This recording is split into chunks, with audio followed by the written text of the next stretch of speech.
All right, we are live. Everyone, welcome to another Brap. This is a Brap special Friday edition Brap rant. And hey, you know what? Big shout out to the Mooch. Hey, you know what? We have you covered tonight. No crossfire because, unfortunately, I think he got, where he lives, he got hit with like a snowstorm or ice storm, and they lost power. And so hopefully they get power back soon because apparently it's freezing cold up there. And it's crazy because on the East Coast here, we had like tornadoes coming through, man. The county man, the county that I woke up this morning, and like I'm watching the news, drinking my coffee, and all of a sudden I hear this, and I'm like, what the fuck? It's like the warning and stuff, Right, and look, I'm fresh off Dave's Gone, right? Yeah. And I'm thinking, I'm about to go Deacon St. John here in a second. Right. I'm looking out the window to see if there's zombies. we got coronavirus. Seriously. We got stuff going on, man, like coronavirus, and it's 65 degrees in Antarctica. Set of work. I mean, seriously, that happened today. Yeah, and look, I live outside of Washington D.C. and it's damn near 60 degrees, and it's February. Yeah, and all of a sudden we're getting tornado warnings. Let me tell you something. I grew up in D.C. my whole life. We didn't have tornado warnings when I was a kid, and I'm going to attribute to one thing: global warming. Yeah. We got this idiot president out there saying that shit doesn't happen, but I'm not going to get into politics because that's a whole nother rant. But I'm telling you, man, I was like, man, wait a minute. I might have to call Boozer, get Iron Mike and the gang together. You know what I mean?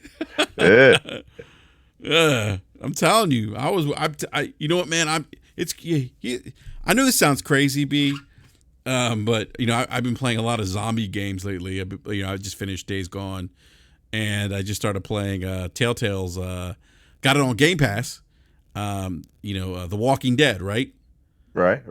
And I'm thinking, like, man, like, what if this shit really went down, right? Like, what would I do? Like, what? I mean, seriously, like, I was thinking about, like, what would I do? I was in deep thought. Man. That's what games are for. Make you contemplate life, man. To take you to another space. It's funny, man, because that's to me. I always thought, I've never been big on the zombie genre because I always felt like, oh, it's so obvious, like you've seen one, you've seen them all, right? And then I played Days Gone, and I'm like, because I mean, we were introduced to that kind of zombie, virus genre, even like not monster genre with kind of like Resident Evil, right? Right. And then if you grew up watching horror films in the 80s, I forget the director's name, The Walking Dead, or not The Walking Dead, Night of the Living Dead, or whatever it's called. Michael Jackson's Thriller had, zombies in it. I just felt like, you've seen one, you've seen them all, right? Right. And then I played Days Gone. I'm like, oh, wait a minute, this is just, I don't know, man, it's different. I was like, I was surprised. And then I'm playing Walking Dead. I'm like, well, same premise, but this is kind of different too. And I think the fascination for me about the zombie genre is the apocalypse. Maybe that says something about me more than anything else. That maybe I'm fascinated by the end of days, I guess. I don't know, man. Yeah, I mean, it does take you to a weird headspace, though, to think about, what would you do in that situation? You know what I mean? Where there's your everyday life has now been flipped upside down. And there's no more going to work. There's no more, just going to the grocery store. You're out there scavenging for food and supplies to try to last as many days as you can. You know what I mean? Like, yeah, that's crazy. When you actually try to break it down and think about it. Yeah, and then if you think about it, like, you're probably society, like regular norms, law breaks down, right? Because now it's survival of the fittest. So now you're probably making decisions to take someone's life, to do things that you normally wouldn't do, to stay alive. Yeah. That's like, that just blows my mind. Yeah. And that's what, I like with like with Deacon St. John, and not to spoil anything, like him as a character, one, he was, I mean, like, I think maybe like introducing him as like, you know, like a military veteran or somebody who's been in war, I think for maybe that was a, you know, I don't know, like he's part of a motorcycle gang, and you know he's you know fought in war, seen combat. You know, Yeah, maybe for him as a character, like maybe that was an easy transition, you know, because right, he's right. he's he's been in those situations where it was survival of the fittest, you know. Yeah, But then you see like what happens to actually, and that's the fascinating thing for me about Days Gone. That not just the characters, but like on the in the background, you have this breakdown of society, the breakdown of norms, laws, and then people are coming together in their own like tribes in a way, right? yeah, So we're going back to like what like mankind was prior to civilization, I guess. yeah.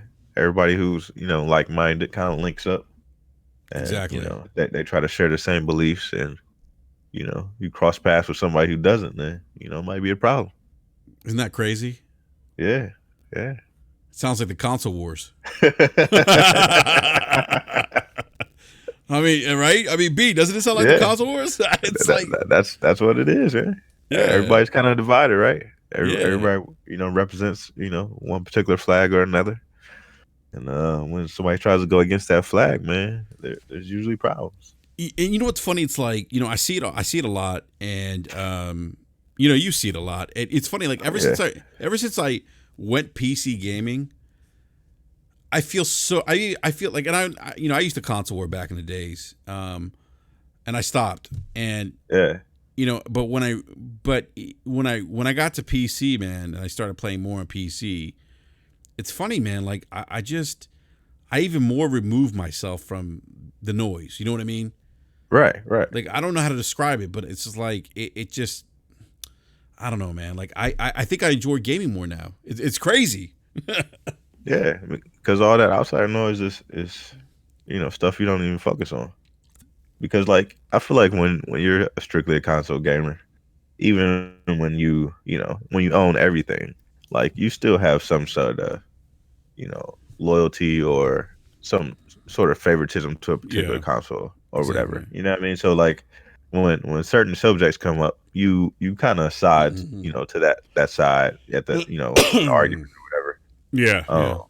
And I think when you go to PC, it's like, yeah, PC is still part of the gaming family. You know what I mean? Because you could play games on that platform, but there's not like this closed off window as far as like you got to represent a particular flag or not. You know what I mean? Because PC kind of offers so much of everything that's like you know it's just like going outside and being able to go to whatever Mm, store you want. You know what I mean? Like you can go mm. to the Levi store, you can go to Old Navy, or you can go, you know what I mean, Yeah, just go wherever you exactly. want, Yeah, and you yeah.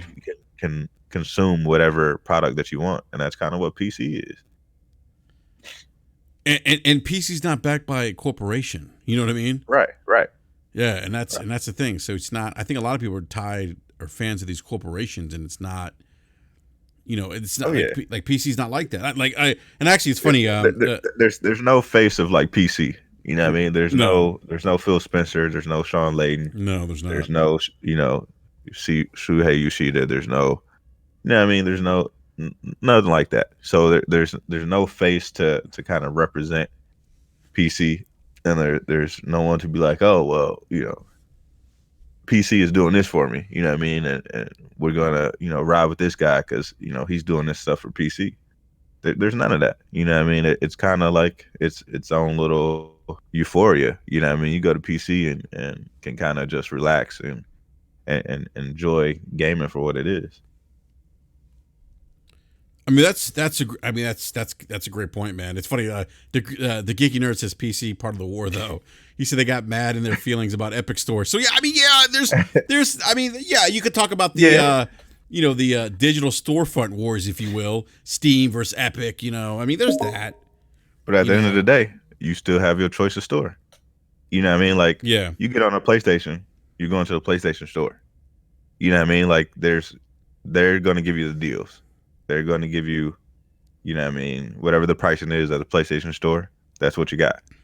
You get on PC, it's like, all right, well, Steam's having a sale. Oh, Epic Games having a sale. GOG, you know what I mean? They got something going on. Like, that's just like going to the mall. You know what I mean? Like during Black Friday, everybody's got a sale, so you go to whoever's got the best deal. And you know what I mean? When you're on a console, Yeah, you go to that one store. That's right, man. Yeah. Yeah, you're kind of you're tied. You're tied into that ecosystem, on Right. consoles, and so I mean I get it. I mean, their job is to sell hardware, to sell Yeah, of games, course. to sell Yep. services, and that's why they do this. But PC's kind of been a liberating experience, been a spiritual experience for me joining PCMR.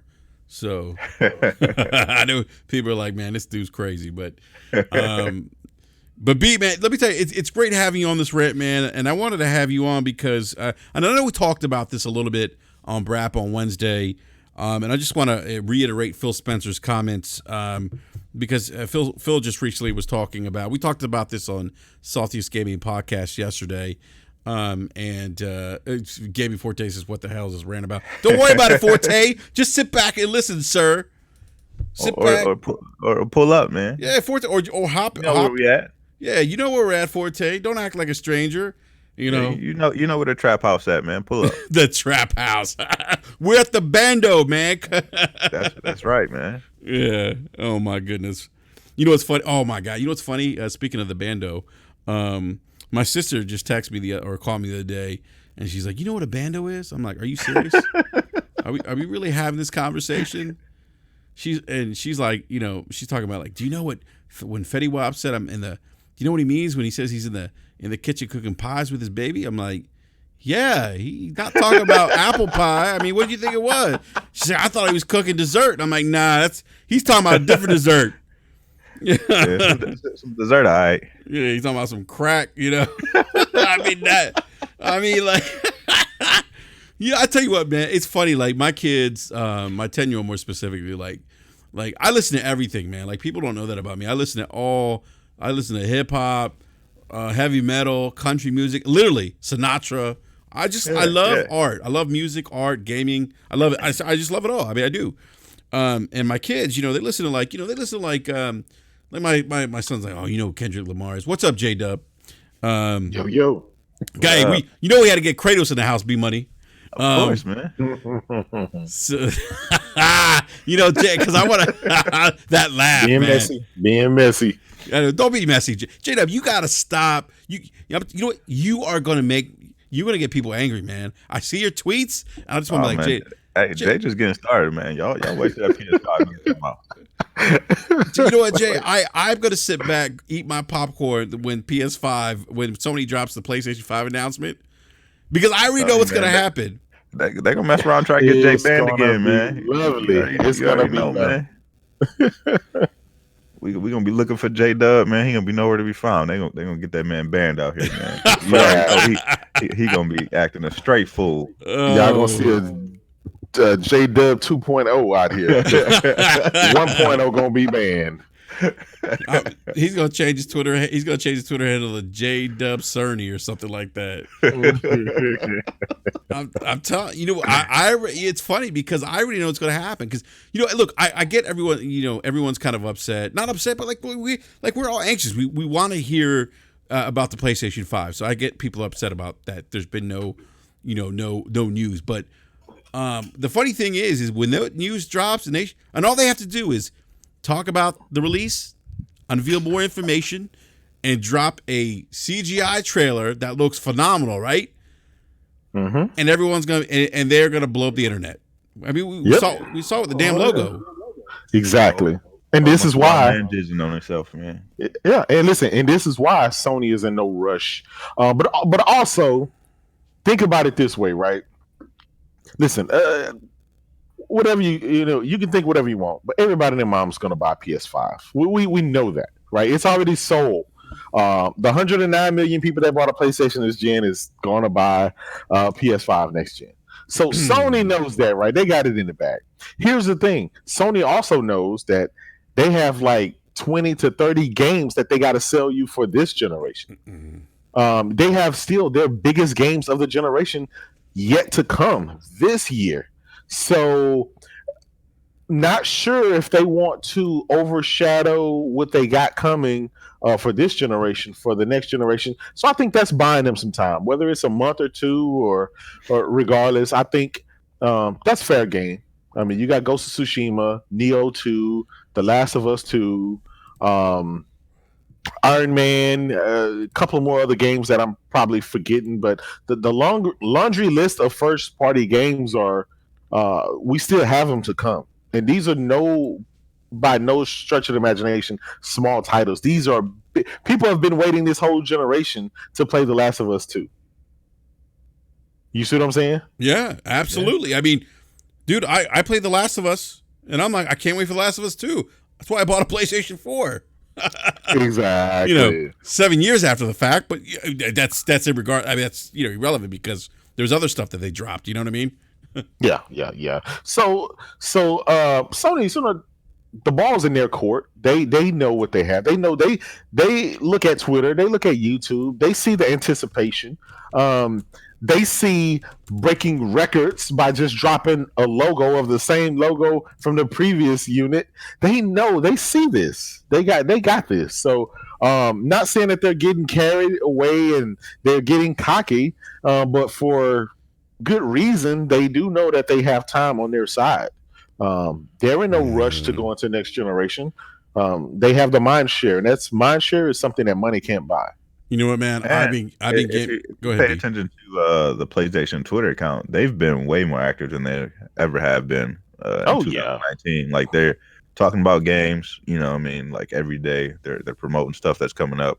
You know what I mean? So I think they definitely realize that they still have quality content this year, and they don't really have to step on the gas just yet, man. They in cruise control, so they'll be all right. Yeah. And here's the thing about it: we're going to see something. We saw it CES. Jim Ryan, and those guys. They obviously kind of did a little teaser on saying, look, in the next upcoming months we're going to hear something. You guys are going to see something. We know you can't wait for it. It's like crack. We know it. Sony's running out of the trap house right now.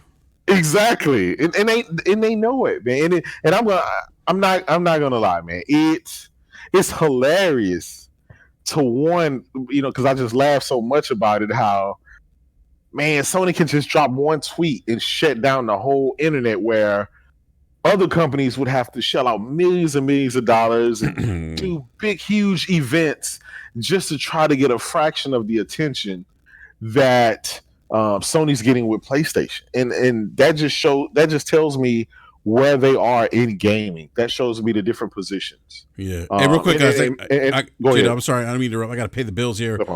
Craig, the tech guy, the $2 super chat. Thank you, sir. Says I would talk, but I can't. I'm not sure what that means. Craig, the tech guy. Craig and him. Maybe I don't know what he's talking about, but. Yeah, Jay, but you know what though? I mean, like, all joking aside, I mean that's a byproduct of consistency over 25 years. Like, you get that political equity, if you will, when you deliver content, when you deliver the goods. I mean, it happens. I mean, for all intents and purposes in the fast food business, McDonald's has that, right? Yep. I mean, Nike has that. So I mean, it's a byproduct of just being successful in the space or the industry that you're in, and building that that consumer base that's, for lack of a better word, loyal to your product. It just is what it is. So what's up, OBJ to Don? Says Twitter's overflowing with dummies. Thank you, OBJ, for that insight. But I want to go OBJ.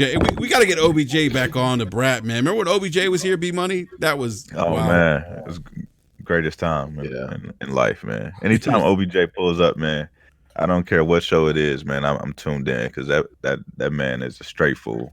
Yeah, fool. He had me dying on Weapon Wheel, like, seriously. Like, somebody asked him, he's like, "Are you from the South? Are you from Georgia?" He's like, "No, but your mama is." I was like, "Oh my god!" I was like, "See, you should have never asked that question. You should have." Yeah, I tell you, and he was on press start. And Alex was not ready. Alex is No, not ready. Alex wasn't ready, man. No, I OBJ said, definitely caught a body that night, oh man. my God, big time.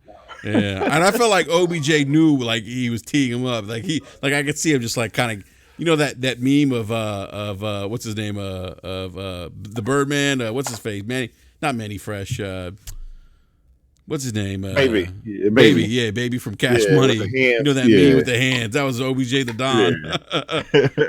So we have Forte with the Forte. What's going on, man? There he is. Man, Forte. Man, he pulled up, man. Yeah, Forte, you done shoveling, man? Let's know. Done shoveling yesterday. I'm just you're in Michigan, man. I'm just asking. It snows a lot up there. Oh no, man. There's people out here still shoveling. Okay. Yeah, you got to fire up that snowblower, man. I did when I got home this afternoon. I was like, yeah, I'm not going to deal with this snow for the rest of the week. Let's go get this puppy started. So it's good now. No doubt. So no, appreciate you joining the Brap Rant Forte, man. It's always great to have you and get your perspective on things, man. So look, no Crossfire tonight. So I was like, you know what? Let me do a Brap Rant. And actually, I kind of wanted to because I was having just a great debate conversation with with Cal from Tick, and big shout out to Cal, by the way. But it kind of tied into because he was kind of addressing what we talked a little bit about on Brap on Wednesday about Phil Spencer's comments about who their competitors are. And again, I don't like I see people saying, oh, well, he's totally ignoring Sony and Nintendo, and I didn't get that from what he said. I think it tied in more into kind of Come on, Enrique. It's the console war, brother. You come on. No, you got. I get people. You know I was coming. Yes. Yeah. You know I was coming. Yeah, but I get it, J-Dub. But like all joking aside, I mean, I think when you look at what he said, he says, and I'm going to just quote what he said again, and then we're going to talk about. I'd like to talk about like what that means for the direction of Xbox, because I think we hear about 7 billion gamers, but I think people have a misconception about that. B Money, you had some great insight in the DM about that, so I definitely want to get your take on that again. B, I want people to hear what you had to say, and then we'll go down the panel. But Phil said when you talk about Nintendo and Sony, we have a ton of respect for them, but we see Amazon and Google as the main competitors going forward. That's not to disrespect Nintendo and Sony, but the traditional gaming companies are somewhat out of position. I guess they could try to recreate Azure, but we've invested tens of billions of dollars into cloud over the years. Now, if you think about cloud, and B, you brought this to my attention, Azure is what when I almost said Shuei, when Satya took over, I mean, he basically reshifted the focus of Microsoft to basically cloud, software services, cloud, right? Yep. How can Azure make money for Microsoft? Basically, is what it is, right? And remember early in the generation how Microsoft was trying to get all the developers to use Azure. Yeah. Yep. I remember that, and they didn't. I remember the offloading, the rendering, Cloud whatever power. it was. Yeah, the cloud power stuff. And it just didn't happen because I don't think developers were there. It just didn't probably make sense at the time for them to do that. But I think something like a GamePass or xCloud, like we're seeing now, probably makes more sense to do. But so he says this, and Jay's out there trolling people. But Jay, I appreciate the troll game, man. Man. But I don't. Here's the thing. So he's not wrong in the sense that Google and Amazon are actually major competitors for Sony. I mean, not for Sony, for Microsoft. And he's right that Sony and Nintendo probably don't have the infrastructure to recreate Azure. I mean, we know about Sony partnering with Microsoft to get access to Azure. Which I think is great. Now, yeah, which is great. I mean, like why, like people like, Sony's good at Microsoft. Well, you know what? Sony's in the business trying to make money, and if Azure is going to help them make more money, they're going to do it. Yeah, and think about it. Think about it this way, Enrique. Azure is 92% cheaper than the nearest competitor. So obviously that Wow. makes sense. I mean, I didn't know. By the way, I didn't know that. And B Money also said something to me that I wasn't aware of. That a lot of most online games, I think B you said, are running on AWS, which is Amazon servers, right? Amazon. That's right. Yeah. And big shout out to Lord Cognito. But I was talking to Cog today in DM, and he was telling me that, and I didn't know this. I was actually kind of surprised. He was saying that a lot of the clients that that he works both with AWS and Azure, and that AWS is a dominant market leader with the clients he works with. Mm-hmm. Yeah. So I mean, so for Microsoft, this it makes sense that I think I'm not, again, we don't know, but I think we've kind of discussed this before, B and Forte. On BRAP, that maybe perhaps when Microsoft was kind of, things were not looking great for the Xbox hardware for the console. And when Satya took over, he was getting rid of underperforming products, right? Yeah. Got Windows no key, Phone. the fuck out of here. Yeah. Exact. B, what do you do with Windows phones? Yeah. Windows what? Yeah, exactly. Gone. Right? Exactly. And he said, you know what, we're going to focus on software as a services. We're going to focus on, using Azure as the platform that drives revenue for a company. Now, in that scenario, traditional Xbox doesn't fit, right? Would you guys agree with that? Yeah. I agree. Yeah, I agree. All right. So, go ahead, Joe. Okay. So I still have a rebuttal to that, right? I get Satya Nadella took over at Microsoft. He wanted to offload unsprung weight. Unfortunately, prior to Satya Nadella, Steve Ballmer and Bill Gates have built up this platform called Xbox in the video game sector, and they have a loyal fan base and a loyal following, to the tune of, at one time, around 85 to 90 million people. And just because, within a fraction of a few years, something becomes underperforming, or it doesn't do what you projected it to do, doesn't mean that you just throw out everything and move on. There's a legacy and a history there that a lot of us are going to remember. I mean, when we talk about the 360 days and when we talk about the OG Xbox days, that's the stuff we live for. That's personal to us.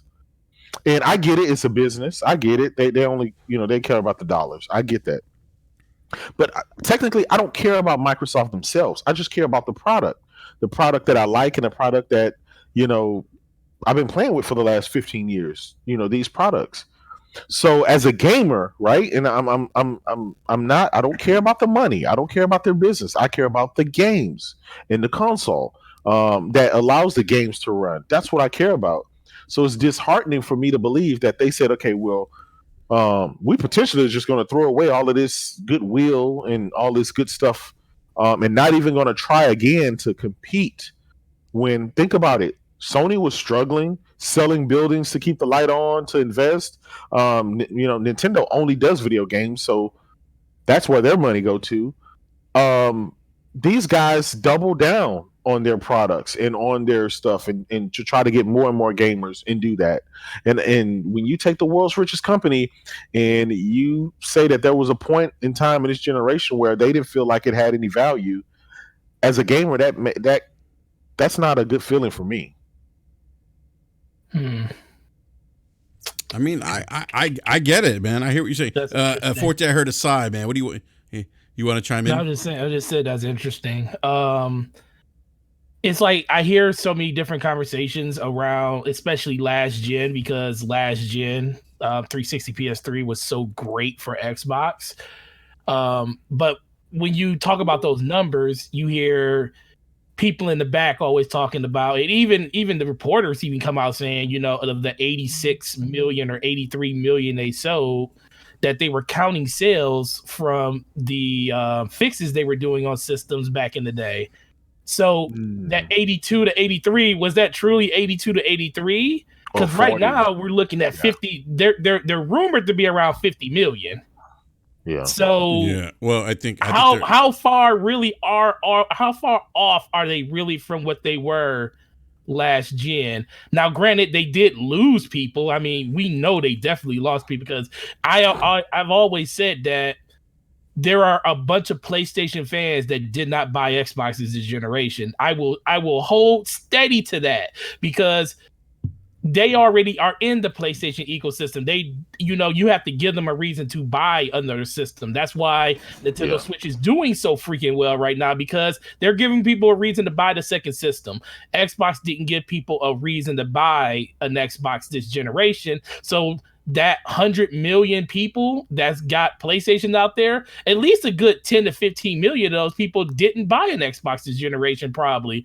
And then when you put that in conjunction with the fact that they sold somewhere rumored around 50 million and the situation around last gen when it came to the console sales, they might be exactly where they need to be. And when it comes to Xbox, I get exactly how you feel. Like you feel like the company has kind of turned its back on you when it comes to the hardware side of it, and I get that 100%. But I'm not a fan to the hardware or Microsoft in general. It's mostly just to the games, and over time, it's become more than just the games. It's become the friendships I had on that system that kind of keep me there. But when I look at it, I'm more excited because the thing is, Microsoft is doing what Microsoft needed to do a long time ago. They don't need to be this hardware giant because that's never been their competency. They've never been that. It's like Sony makes hardware. They are a hardware giant. TVs, phones, they had PC back in the day. They got movies. I mean, outside of movies is the only media thing that they're really and music is the only things they're deep into. TV Other shows, than that, cameras, everything else is hardware for them. Outside of Xbox and Surface, that's the two things that Microsoft got that's not a service at this point.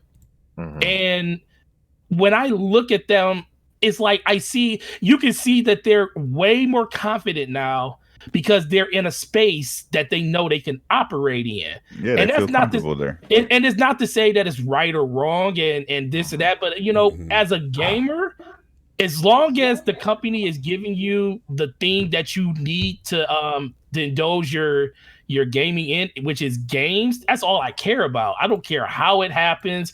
I'm still going to buy a PlayStation because I love God of War. And that's the one thing I care about on that system more than anything. Just like I love Halo. I'll buy a new Xbox just because the new Halo's coming out. I don't care if it's on my PC, if it's on an Xbox, as long as the company that makes the game to the specs, the promise that I want it to be, and I'm not disappointed because I've been on record saying that this is their last chance for that game because I feel like it's already long in the tooth, and you can't have a company that literally beats people over the head 3 different ways and not give you the best version of a game when the company that used to make it is probably made the game of the freaking generation when it comes to multiplayer. It's that was a huge L right there that they took when they came to losing that company. But Microsoft, I feel like they're in a comfort space and they're where they want to be, not where they need to be. They definitely need to be there because they're more comfortable there. And Sadia's kind of set that expectation a long time ago. We don't know what those backroom did, like when he was cutting all those services. Trust me, when you hear Microsoft is thinking about getting rid of Xbox, that shit was real. That wasn't no fake, people just saying they should still be thinking about getting rid of it. Guess what? I don't think they'll get rid of this is the thing. I don't think they will get rid of the platform. The box could disappear before anything else, but I think the box is going to disappear as soon as they get a chance to not support the box anymore. Once they get all the people into the services, like pretty much, I don't know anybody that buys Office anymore. Most people just subscribe to the freaking service. My dad's got a lifetime. $9 a month. My dad's got a lifetime subscription to that shit now. Right. Well, that's what I'm saying. Like, dude, you can go out and pay $190 for Office and get the actual suite and have it for life. But most people's like, oh, $9.99 a month. I get access to Office and PowerPoint and everything and Excel, and you don't have to buy those programs separately. They're in, and that's how Microsoft gets you in that ecosystem. They're trying to do the same thing with Game Pass now. How that works, we don't know. I think they need to do a little bit more marketing around the idea of what that is, because right now we don't know exactly what the push is going to be for next generation. I think that's coming around E3, because I think they're basically trying to see, everybody's trying to fill everybody out right now. And I do think Xbox sees Sony as a competitor, but just not as the competitor they used to see them as. They can't outsell Sony. They can't. Yeah. They can't. They're in they're in 6 times the territories, actually more than that, and they can't compete on a sales trajectory with that company. I mean, even Sony can't compare with Nintendo. When Nintendo is right, can't nobody compare. Hey, Forte. Okay, hold on. Back up real quick. No, go ahead. I just want to ask you something real quick, because I've heard people say this like 1,000 times. They always say like Sony is available in way more territories and all of that. Yeah. Whose fault is that though? Whose problem is that? It has nothing to do with fault. That's why Microsoft has literally pitched the thing, was like, you know what? We can't compete there. They tried to compete there, but no one, this is the thing, no one knows what it takes to be in those markets unless you're already there. Sony got made up a lot of ground with the PS2. That thing had a DVD player in it. That's why it sold. Let's be for real. The reason it sold 150 million consoles is because of a DVD player. Well, that's why it sold so many. Yeah, but we can't. Yeah, but we also can't. But we're not going to discount all those games. Well, we're not going to discount the games. And remember, GTA. It probably still would have sold 110. You got to remember, GTA 3 was exclusive to that platform for a long time. All of those games back then was games. Nintendo, when Nintendo turned their back on them, Sony put the knife in their back and said, "Okay, this is what we're going to do. We're going to up the ante and go even further." Once they made it a consumer product, because before it was just a gaming product. PS1 was a gaming product. Once they made it a consumer product with games and put a DVD player in it, that opened the world to Sony on a level that no other console has ever done. And ever since that moment, everybody knows what PlayStation is. I'll tell you, that one move, putting a DVD player in the system, opened up the globe to what Sony is. Everybody knows who Sony is now. That's how you get the mind share like you get now. Then you come out with the games and you shower all of your players with all these great exclusives, like you said, Grand Theft Auto exclusive to the PlayStation. All that stuff is synonymous. When Tomb Raider finally went to Xbox and they said it's exclusive over there for a year, people was like, it can't be like that. That was a PlayStation game. Same thing with Final Fantasy. Final Fantasy moved over. No, that's a PlayStation game. You know, people literally looked at those games as part of that ecosystem. And it's all because they built a player base or a fan base back in whenever the PS2, I can't even think of the date, 95, 96? Whenever the hell it 95, came out. 95. So look, that's the main reason why Sony has a worldwide appeal right now. It started from a simple thing by putting a DVD player in your system, and that opened the world up to everybody because it was the cheapest one on the market. Then you double down on the things that people care about that will buy your system long term, the games. And then you become a global icon at that point. And Sony has never turned their back ever since that day. And guess what? Microsoft can't compare with that. They can't. They can't at all. No, you're saying Xbox can't compare with that. Well, no, when we're because talking I think Microsoft. Yeah, I think the main problem going around with this shit is that people don't know how to separate Microsoft from Xbox. Yes. You see what I'm saying? Like I think Microsoft's ambitions is basically being in competition with Google and Amazon. But Xbox, there's no fucking way around the fact that you are in direct competition with Nintendo and Sony. I mean, there's no way around that fact. Okay, you may be able to compete with them other. Is it just because they both sell systems? Is that why? They're talking about being in competition with what is it? Cloud infrastructure, right? You're talking about in regards to cloud infrastructure. I think they're in competition with Xbox. I mean, with PlayStation more than anything, even if they don't want to admit it. I'm just telling you on the ground level. Yeah, Xbox is. Xbox is. Xbox is. Xbox is in competition. No, but that's what I'm saying. On the ground level, Xbox doesn't even care about the competition with Sony anymore. That's what I'm telling you.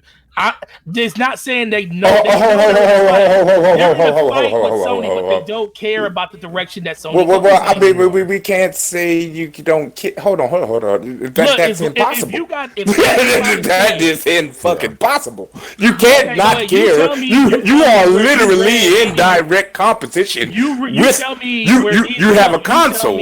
Okay, hold on. You have a console, right? Microsoft is coming out with a console, right? Another console, right?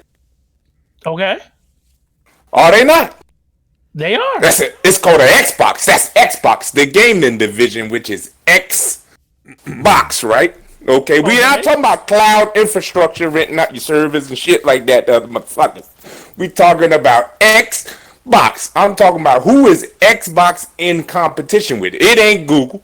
It ain't no goddamn Amazon. Okay, they don't even have Google Stadia doesn't even, that shit is dead. Okay, you don't even. There's nothing to compete with over there. No. So you tell me this then.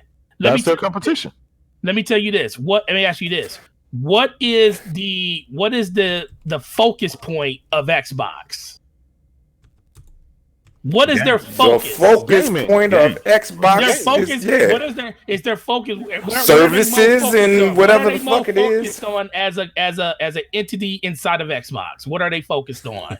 They're focusing on games, content. And how are they focused on games? How are they focused on getting those games? How do you make money as a company when you're focused on games? Sell games. You sell them. You sell the games. Yeah, you give people to buy the console, and so you make money between those two. And then you add the services on top of that, the Xbox Lives, the GamePass, and stuff like that. That's what brings revenue in. But you can't say, okay, I just want the Xbox Live revenue, I just want the Game Pass revenue without giving the hardware, without giving the games. Like you can't do one without the other. Well, I'm just saying there's only two people with that for this generation in console gaming. That's the. Hold on, real quick. Hold on, 14. There's only let OBJ get in real quick. Go ahead. There's only 3 competitors in console gaming. That's Sony. I mean, that's PlayStation, and that's Xbox, and that's Nintendo. That's all there is. Okay. So what I'm saying is, people have to separate Xbox from Microsoft. Yes. Microsoft's goals and aspirations is one thing, and I think it was an article earlier that touched on that as basically they're trying to hide that shit, blend that shit within Microsoft, the Xbox. You see what I'm saying? No. To make it relevant. No. Xbox is in competition with PlayStation and Nintendo. There's no other way around it. You are in console gaming. You are competing with other console manufacturers, other publishers. You see what I'm saying? You there's no, that cloud shit has nothing to do with what Xbox is competing with. Okay, but the whole services thing, the PS Now, that shit's been around since 2014. I mean, they've been on that service shit. They've been streaming games. All of this shit is not new. Nothing is new.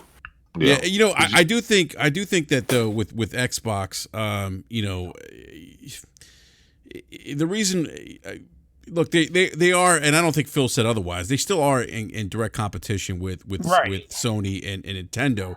But I do think, though, Xbox needs to feed Microsoft's vision as an organization.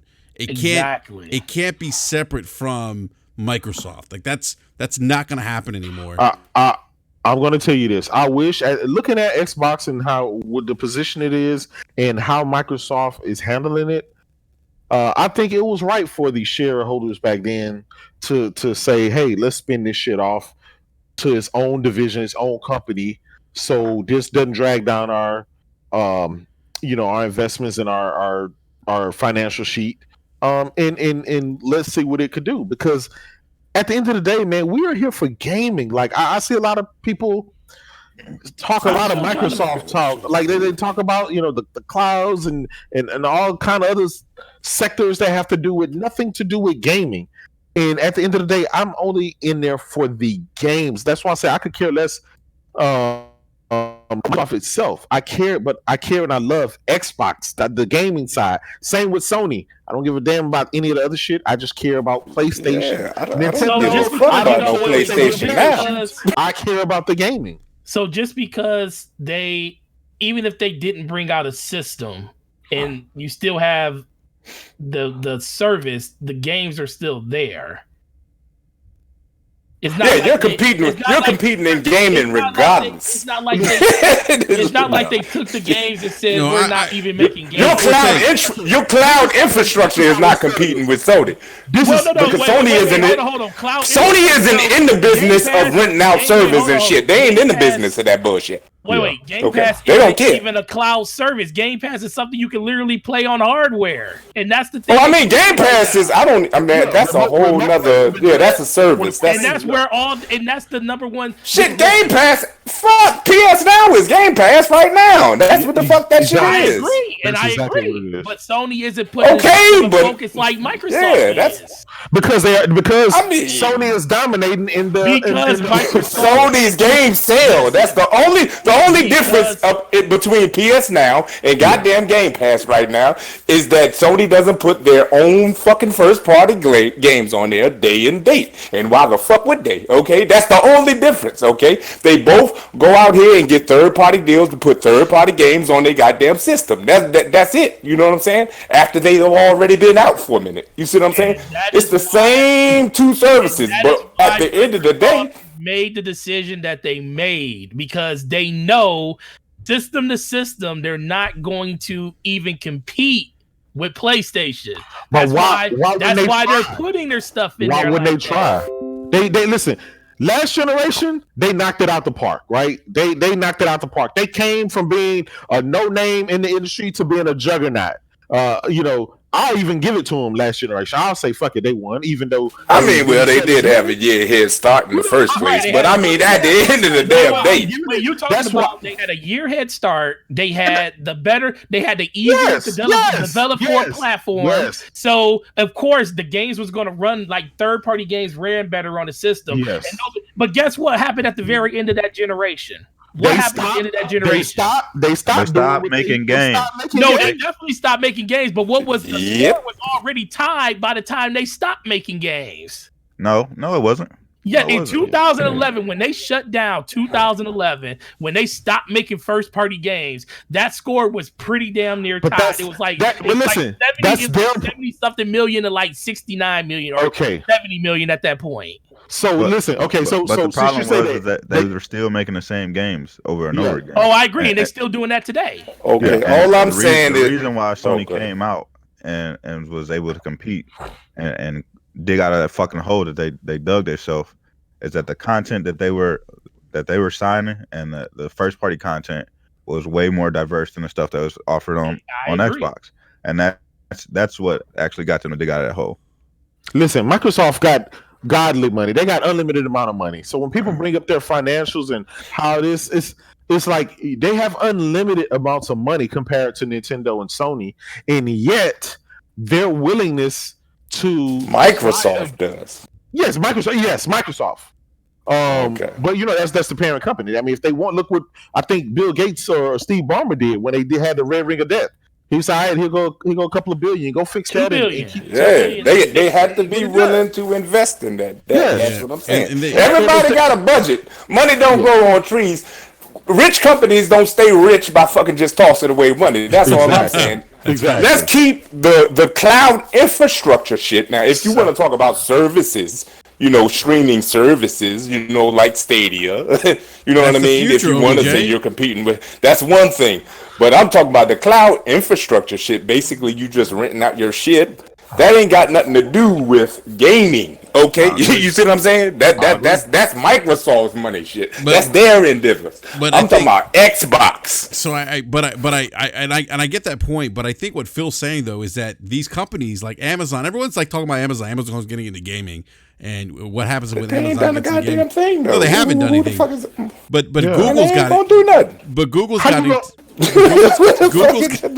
Google's gotten into streaming. Motherfuckers fighting ghosts. Yeah, exactly. Nvidia, Nvidia's gotten to streaming, right? Google's gotten to streaming, and so Apple's going a different route. Apple is trying to tap that mobile market, with Apple Arcade. That's a different beast, but I will say this, and so I do want to go to the live chat here because big shout out to Cal, by the way, his live chat. He said that he says here late, missed the show, can't really respond. He's like, but y'all sleeping on the entity that's Google and Amazon. I don't know about the rest of you guys, and I don't think nigga Stadia, we're Stadia. That shit is dead, man. God damn! Like why? Hey, yo, how can you be scared of a motherfucker who don't exist? I don't understand this shit. Them niggas don't exist, man. Well, That is facts. That's facts. They are a peon in the gaming industry, man. What the fuck is Stadia doing for your ass right now? What are they doing? Not a goddamn thing. OBJ, what is Amazon doing in gaming right now? What fucking game did they make? Please, somebody tell me this shit because I'm tired of hearing this shit. It's driving me fucking crazy, man.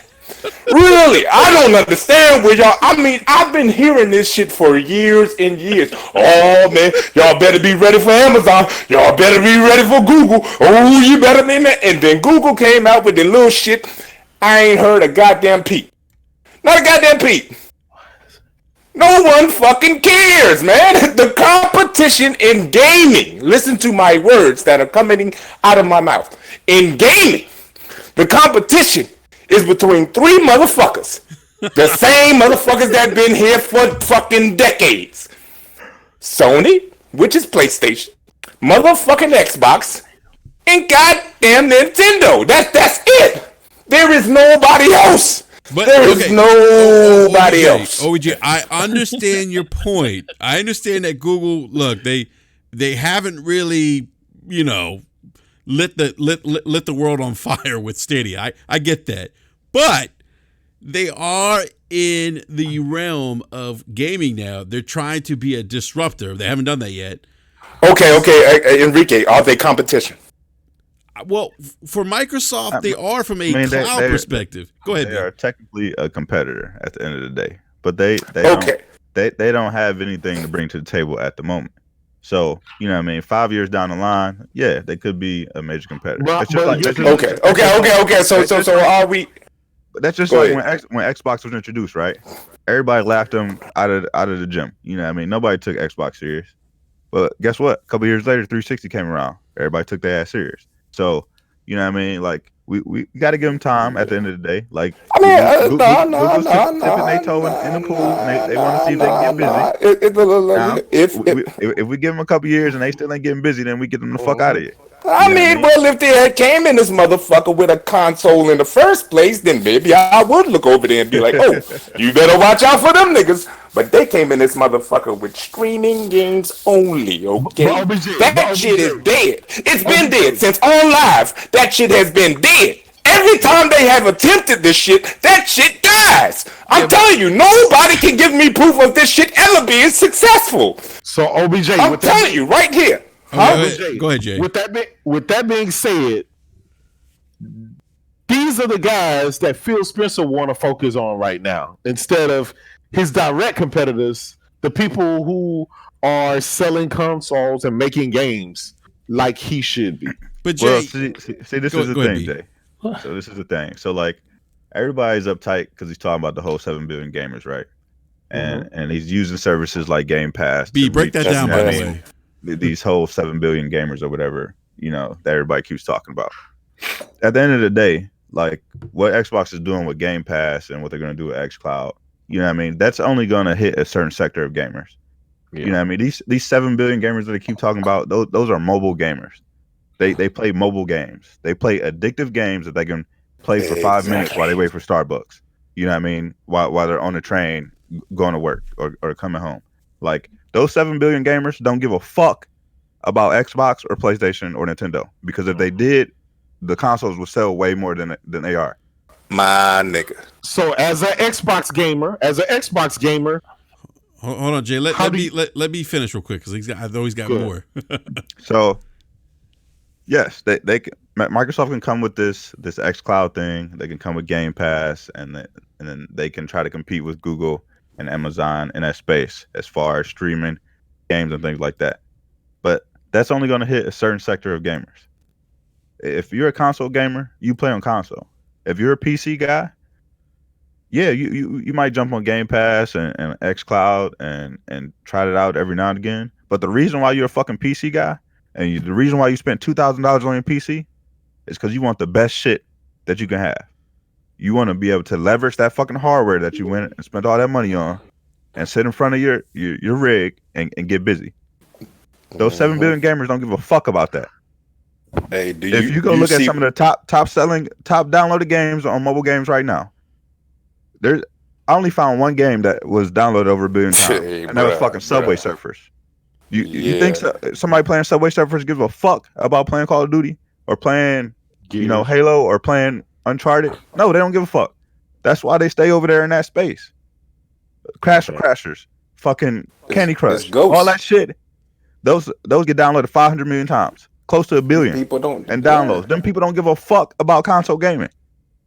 They never have, and they never will. Those they've had access to it for decades. My wife don't give a fuck about console gaming. She'll get on there and touch something like Detroit or some shit like that. Some shit she ain't really got to play. But she'll sit on her phone all day and play some silly ass game where she's trying to match up diamonds and hearts and all this other shit. She'll play that shit all day, but she don't give a fuck about a console game. So they can say that they want to reach these 7 billion players, and that's a great aspiration. I'm sure every company would love to have that consumer base. Hey, B Money, man. I want to take this time to congratulate you. It's every once in a blue moon I get depressed because I think that most people in this world are dumb.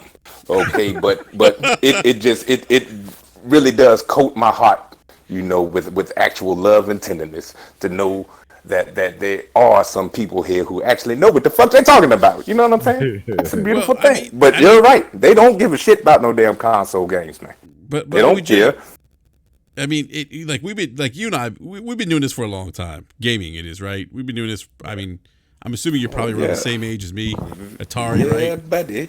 We've been doing this for a long time, and so we know that console gaming and mobile gamers, it's a different beast, like B Money said. And I hear a lot of people saying, "Oh, well, that's the future. It's streaming, yada yada yada." And it's funny. Like we were on Salty's Gaming's podcast yesterday, and I asked Optimus Code. I said, "Hey, do you think that hardware is going to go away anytime soon?" He's like, "No, I don't." He's like, "I don't see it happening. I see streaming as being kind of one because it's not streaming. It works, but it's not there just yet, right? And the other thing too." This is the other thing. I see a lot of people saying, "Oh, well, Microsoft says streaming's the future. Google says streaming's the future. Amazon, if they ever, decide to hop into gaming, say streaming's the future. So if they're saying it, it must be right."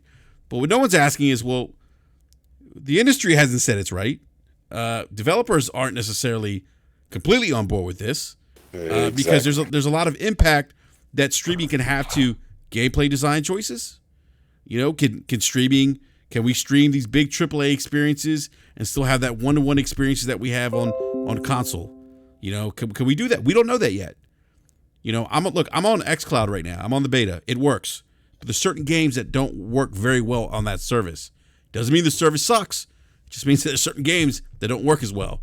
There's certain games that blow my mind. I'm like, wow, this is amazing. These other games, like I played Devil May Cry 5 on xCloud. It doesn't feel as good as when I'm playing on my PC or on my Xbox. So there's a lot of questions. This is all very new. And I don't think the answer to all this is like, oh, well, this is definitely the future. It might be, or it might be incorporated as, it's going to be a complement to hardware. I don't see hardware ever going away. Go ahead, B. Yeah, it's going to be another complementary feature, like you were just about to say. Yeah, like that's exactly what it's going to be. It's not going to be the main way that we consume video games. It's just exactly. not. Who determines what the future is? Gamers. The consumer. The Exactly. consumer always does. So that's it. That's it. That's it. Just again, as a gamer, it's hard. The reason why people took that article with Phil Spencer and what he's saying and what Microsoft has been focusing on for the last few years, it seems like Microsoft is all over the place with everything except what the gamer want them to be focused on. And I've said this whole generation, they've been scatterbrained.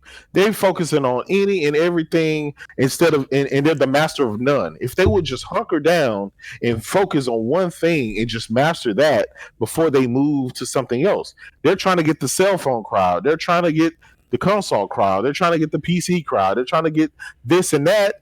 And yet they're the master of none of that. And first they have to go ahead. No, I was gonna say, Jay, but I think though, I get what you're saying, it makes complete sense.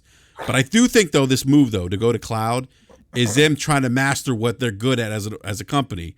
They're good at the cloud stuff. They're good at software as a service, right? Well, at least Microsoft is. Okay, I mean, I think the jury's still out on whether GamePass is going to, what GamePass is going to be like. What the future of xCloud is going to be like. How that's going to be received.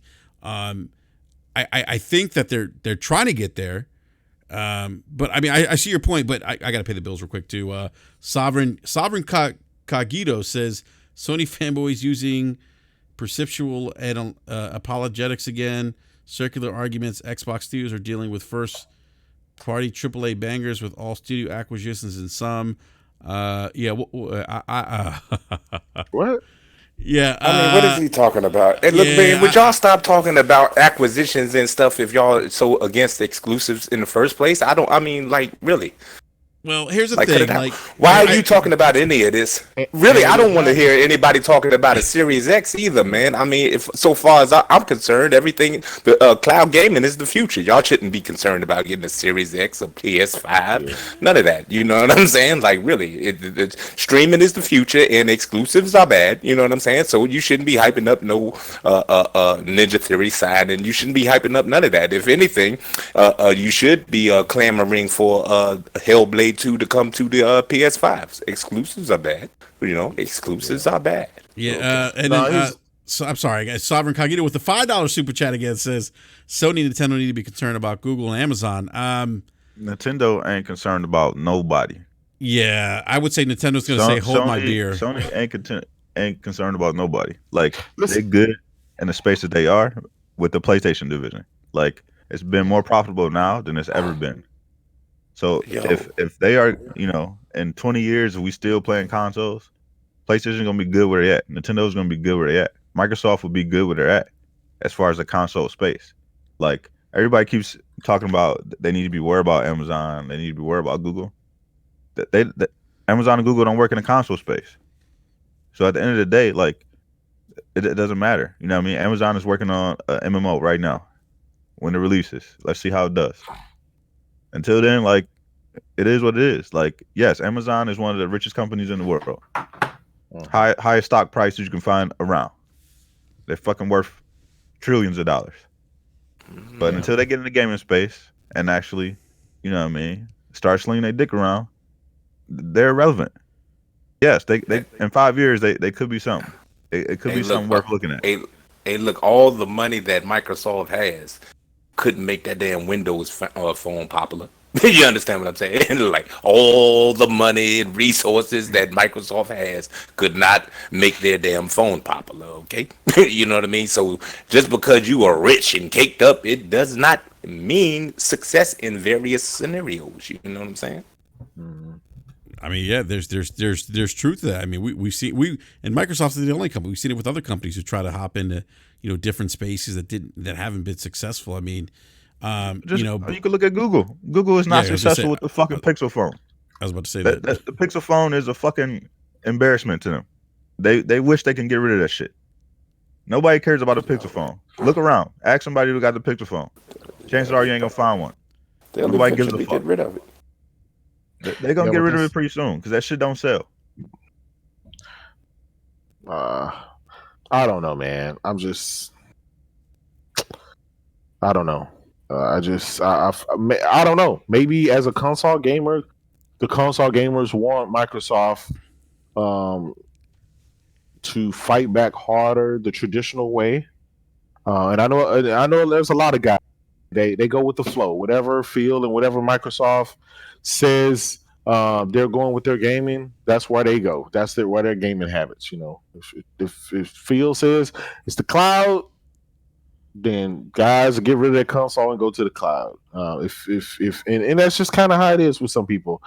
But I just feel like if Sony or Nintendo had the type of money that Microsoft had and dedicated that to gaming, man, think how much better they would be and knocking things out of the park.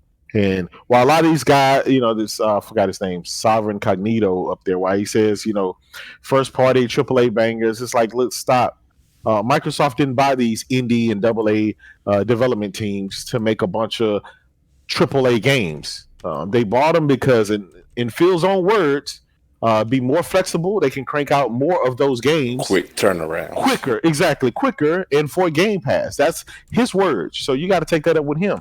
So I don't want a lot of people out here expecting that all of these indie and AA studios that Phil bought are going to be cranking out blockbuster AAA content, because that's not, Phil don't have 5 6 years to give these guys to be cranking out games. And that's what AAA, that's what a lot like games like God of War and Uncharted and Gears, all this stuff like that takes years. Phil doesn't have that time. He's trying to put this stuff out in Game Pass. He's trying to put it on, obviously the near future. They're focusing on cell phones and other devices and PC and other console. I mean, trust me, it's there. It's coming. That's what he's focusing on. So I don't. It is what it is. Yeah, it's not like Look, when real quick, we're gonna have Cal join us from Tech in here a little bit because he's got some thoughts on this topic. So. Everyone, grab your popcorn. That's all I gotta say. Okay, but this is the thing. Ahead, like I personally, I don't like cloud gaming whatsoever.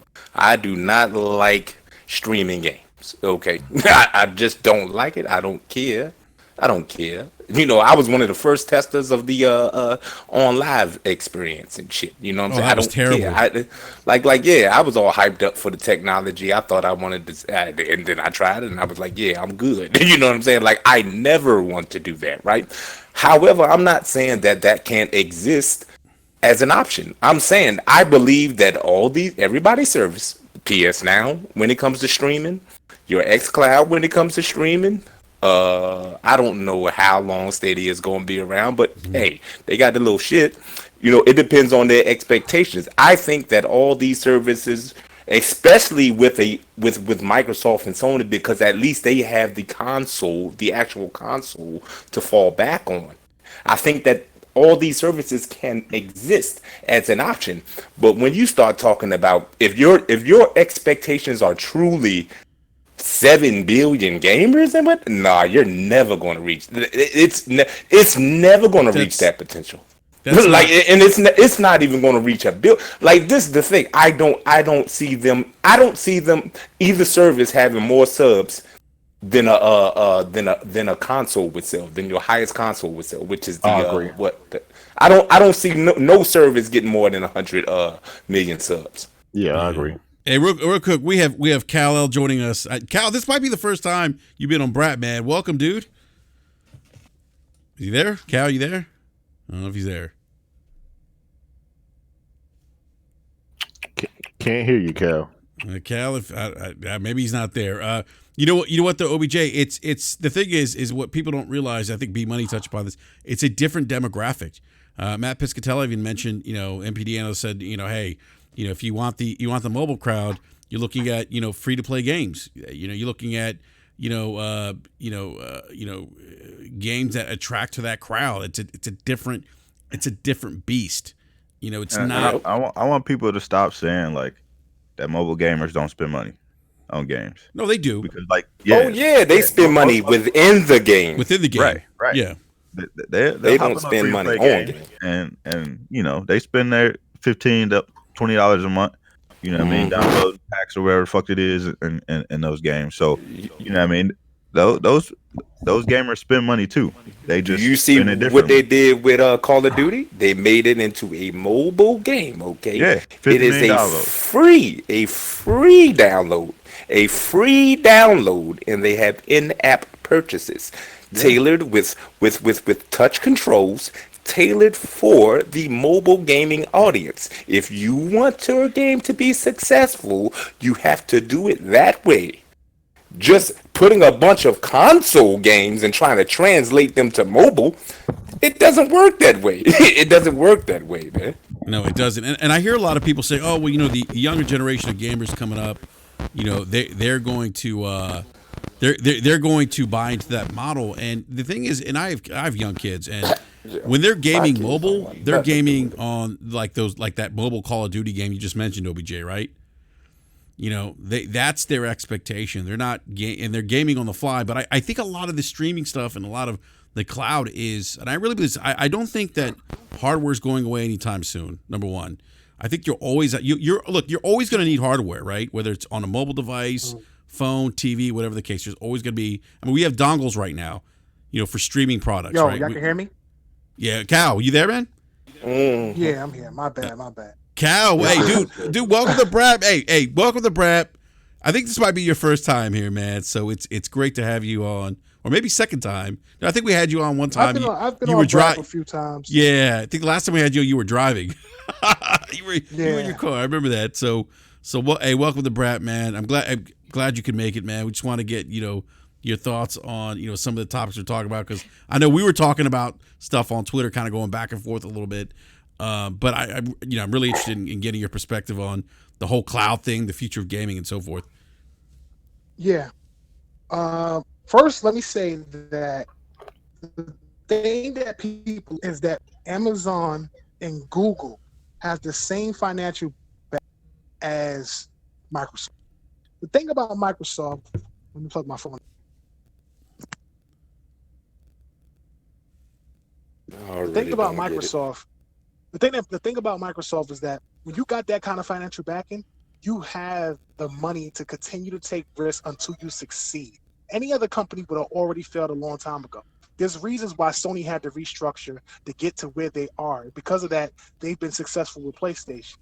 Companies like Sega, companies like Nintendo don't have that kind of backing to sit up there and continue to push a console that might fail, like the Wii U, which is why they dropped it and went with the Switch. The thing also that people are missing is that technology is moving the industry forward. Just like televisions, HD, this 5G, this Wi-Fi stuff is going to move things forward. It's not about reaching 7 billion. 7 billion ain't nothing but a talking point. But if you can get 50 million, 100 million people in an ecosystem, that's what they're trying to get. That's the thing that people are missing. Consoles ain't going nowhere. Hardcore gamers are going to buy consoles regardless. Analog will be around for a couple of years. But imagine in 5 to 8 years. Imagine if Google and Amazon, who have the financial back, who have the money to continue to take risks, who have the money to keep investing, start to catch up to all these other companies.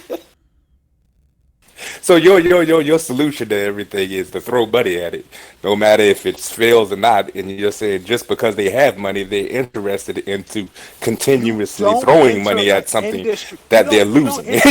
That's what you're saying. Listen, I mean, you can find it funny if you want, but you don't. I mean, it is funny. It's quite hilarious. It's not. It's actually not. You don't. I mean, it really is, because your first point was about them having money, and what has the money done for them so far? Because they didn't just turn into one of the richest companies in the world just today. They've been like this. They've been had this money, all right? And they're entering the video game industry because they see an opportunity to make more money. They see the direction that Amazon and Google. Where are they? They have install bases. What do you mean? You got what install bases? Twitch. You have another company that owns YouTube. They're already. What does that have to do with gaming? What does that have to do with gaming? It has everything to do with gaming. And particularly console gaming. What gaming? What game? Okay, what? Okay, what? Okay, so what gaming service do either one of these companies have? What gaming service do any one of these companies have? Let's not try. Give me that answer. Hold on, let's not try to talk over each other, guys. Go ahead, Cal. The direction the industry is going, What consoles direction? are irrelevant. This isn't Really? 2005.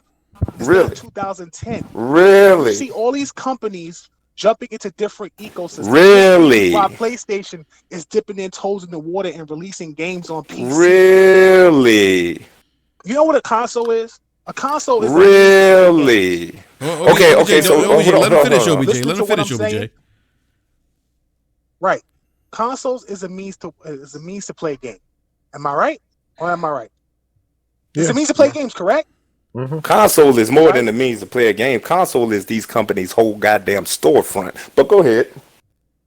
First of all, it's not. Because if you're able to have accessibility... Okay, you said it's not? Okay, so where does Microsoft and Sony sell their third-party games? Not just their first-party, but their third-party games. OBJ, what device do they sell those on? OBJ, let him respond, man. You can sell it across whatever devices you want to put your ecosystem on. You don't need a console for that. There's a reason why you have PS Now on PC. While eventually you'll be able to access these things via phone or tablet. It's a storefront software. Hardware is just a means to play games. Hardcore guys like to play games on consoles. There's a reason why we buy them. So we don't have to do those things. But it console also gamers like allows but it also allows accessibility for other people. Imagine if I bought an Xbox. I'm an Xbox guy, right? I might not buy. I can tell that. I definitely knew that as soon as you came in. But well, first of all, I play on all systems. Now I have all games. Yeah, so I got black friends also. Okay, go ahead. Bro, you ain't gotta. I don't understand why you gotta act like a child.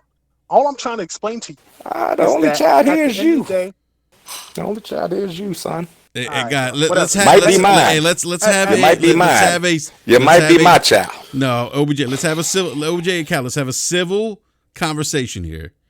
I mean, he's getting flustered over there. You know what I'm saying? Because every point that he comes with, I mean, okay, go ahead. Say what you got to say, man. Say what the fuck you got to say. All I'm saying, what I'm trying to explain. You came in here talking about money. Go ahead. This guy. OBJ, let him talk, man. If I got an Xbox and I don't have a PlayStation 5, I don't want to buy a PlayStation 5, right? But PlayStation is offering me the accessibility to play their games without me having to buy that platform. I'm going to be tempted to go and play those games without buying that platform, especially if I have access to it, whether it's PS Now or whether they put it on PC or whether they put it on some other device. If that's what they're going to do, you have gamers out there who are going to do those things and enter those ecosystems. Once I'm in that system, I'm in. That's the point. It's not about reaching 7 billion gamers. It's about the accessibility of giving those options to all the gamers that are out there. And if you're able to reach them, you can expand your own business. That's what these guys are trying to do. You have technology that's moving forward over the next couple of years, whether it's 5G, whether it's expanding across the world, and people are going to be able to access more things than they've ever had before.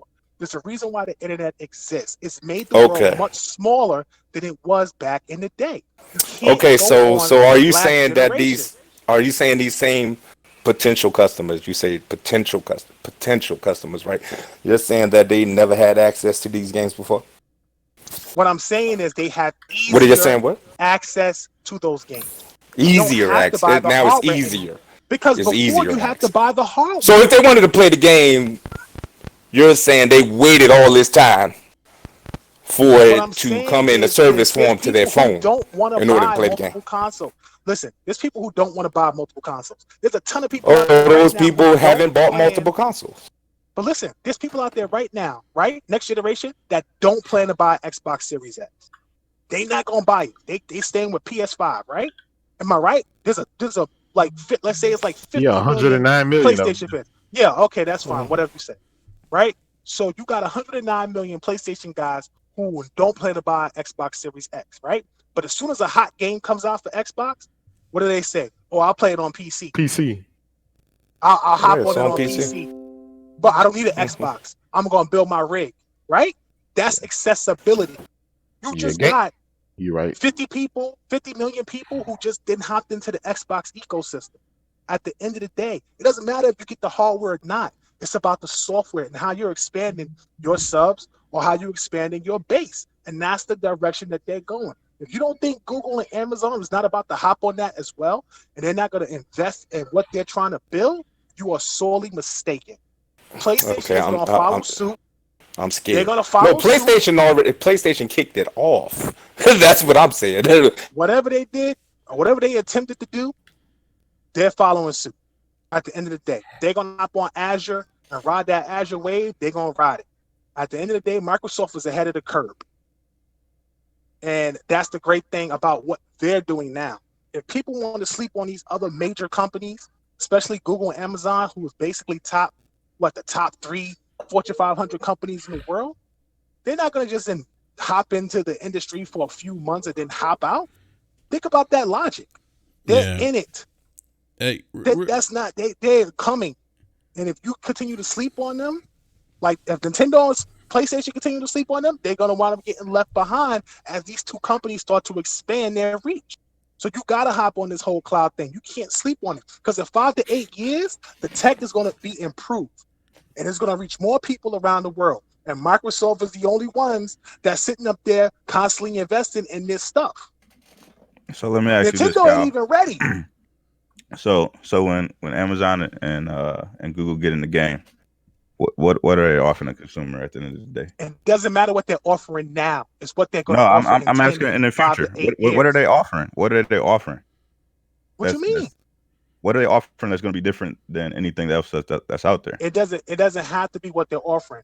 They're both investing in their own first party studios and all that stuff like that. You're going to have games that you're going to want to play.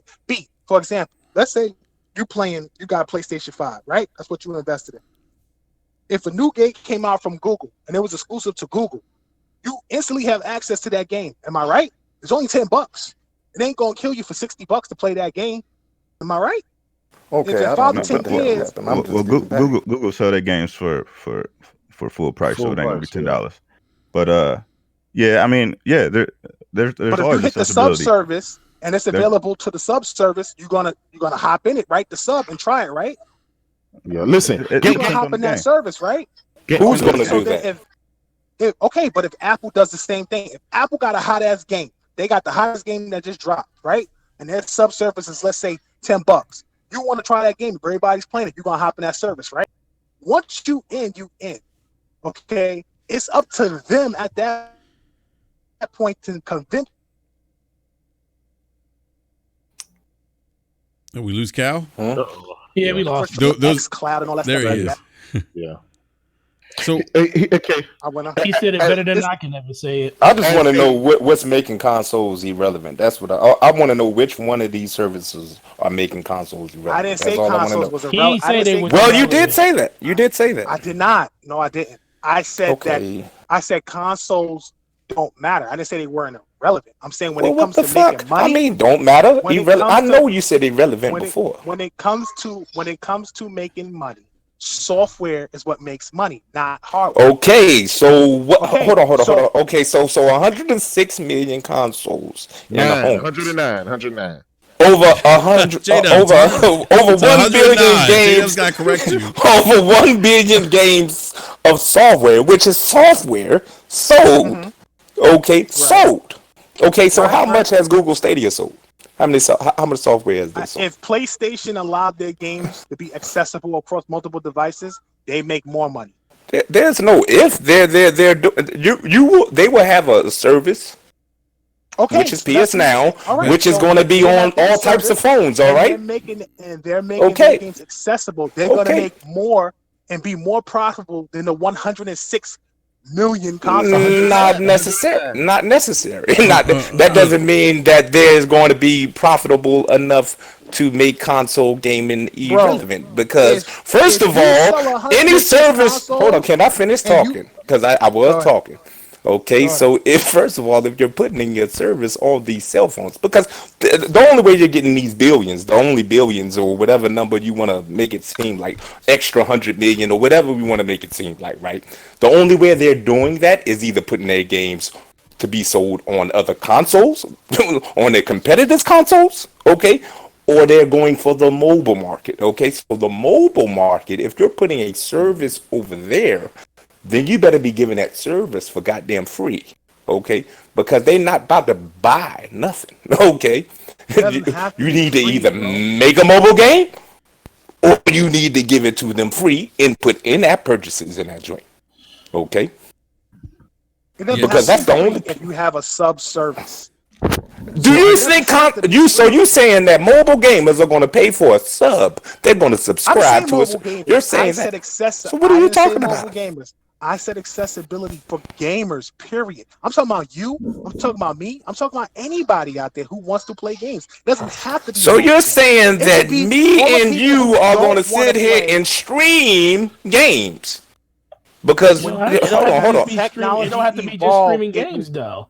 Bro, I said not streaming games. What are you talking about? Because you can literally get on Xbox on your PC and play those same games on your PC, and you're not streaming them. It's not all about just one service. They have multiple circuit services for different tiers. If you want to stream your games through accessibility and have that available at your fingertips, it will be there. If you want to play on your console, it will be there. If you want to play on your PC, it will be there. Guess what? It might be on Nintendo Switch before we know it. And it will PlayStation. be there. Yeah. Dude, if they could play, if should be. Allowed it on, I agree. if they allowed it on PlayStation, it would be there too. It's gonna be there, yeah.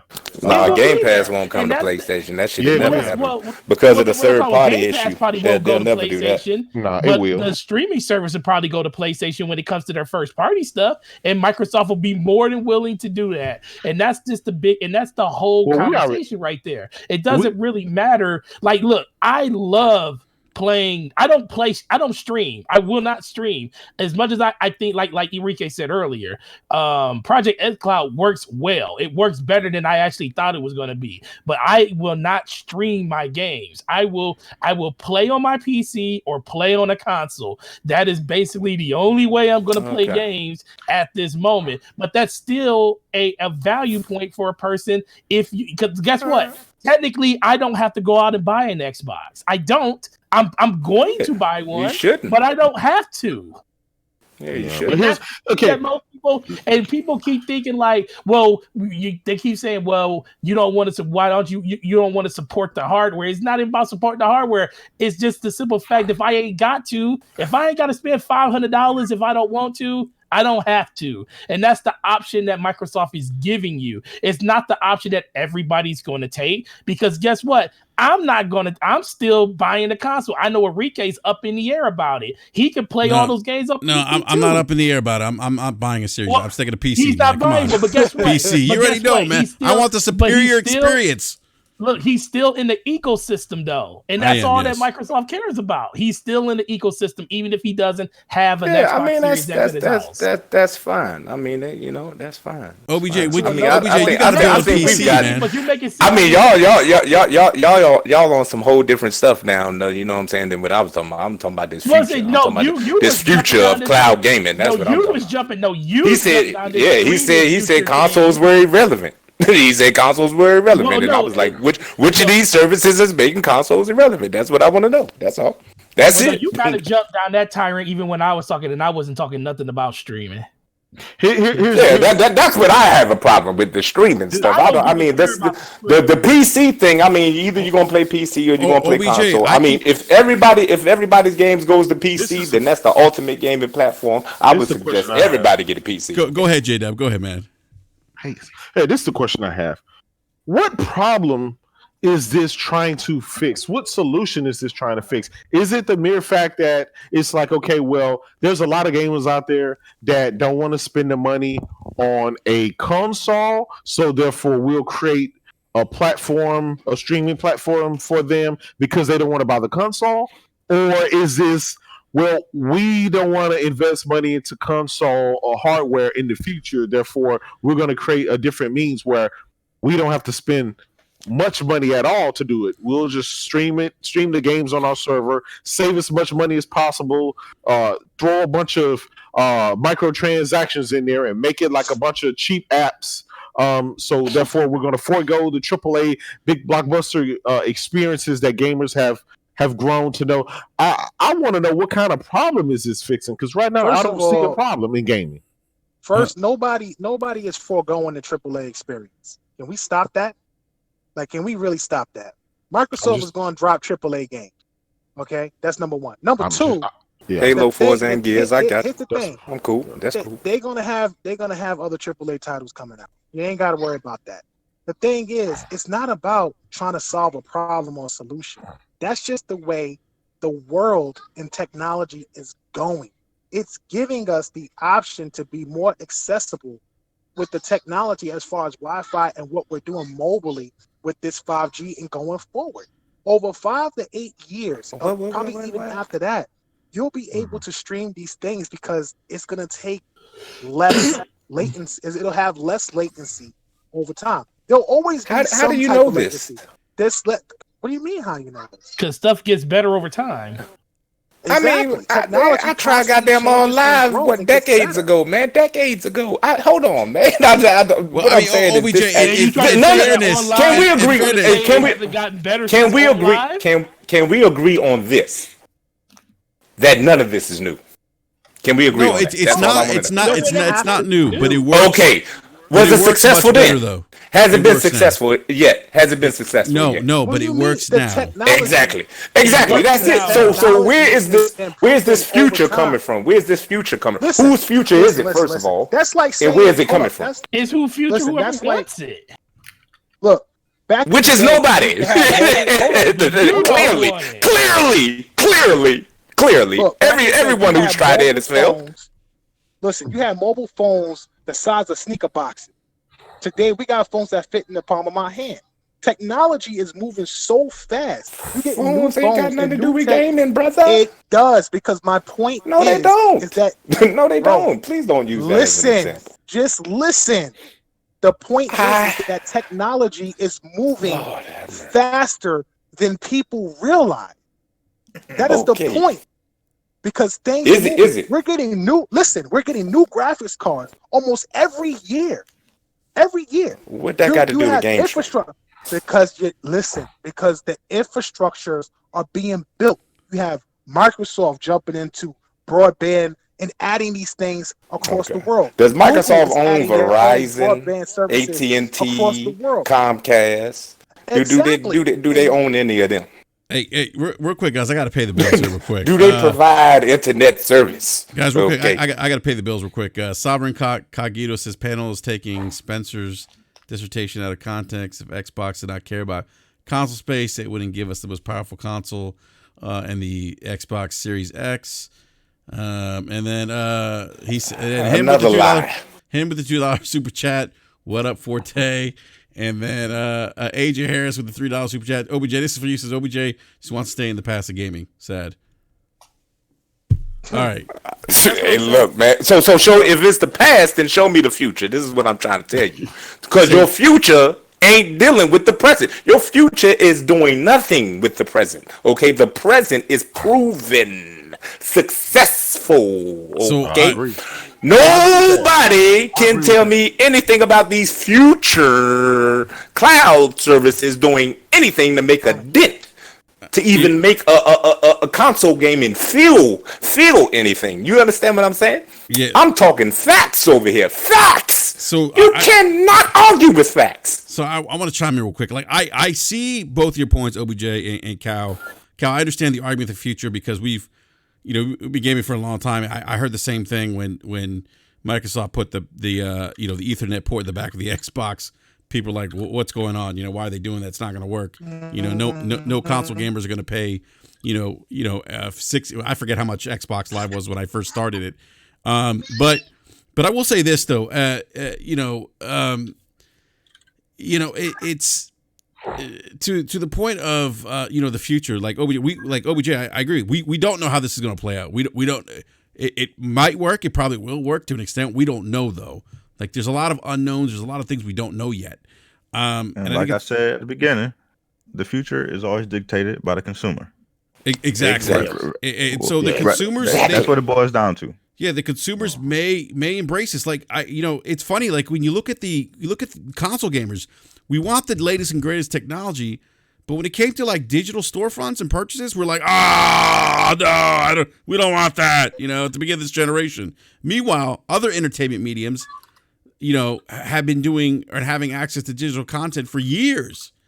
And so it's. We don't know. That's kind of my point. Yeah, digital content is a far cry from streaming games that takes input. I can't correlate the two. You understand what I'm saying? We're talking about two totally different things. But let me just finish real quick. Like it's never worked. It's been tried numerous times. It's never worked. That's all I'm saying. I understand. That's facts. But that's facts. And OBJ, that's true. It never worked. But to Kyle's point, technology is improving. It can work now. But the technology is there to work. Like I've had developers tell me, hey, Google Stadia, it works. The issue they had with Google is whether or not, to your point, Kyle, I don't agree with, like Microsoft has all the money to, kind of tough it out. But they didn't do that with things like Windows Phone. We have examples of Google not doing that. Enrique, that's a different industry. No, doesn't work without the internet. But it's still money, though. At the end of the day, it comes down to money. And they're publicly traded companies. You got to make if the shareholders aren't happy, they're going to ditch it.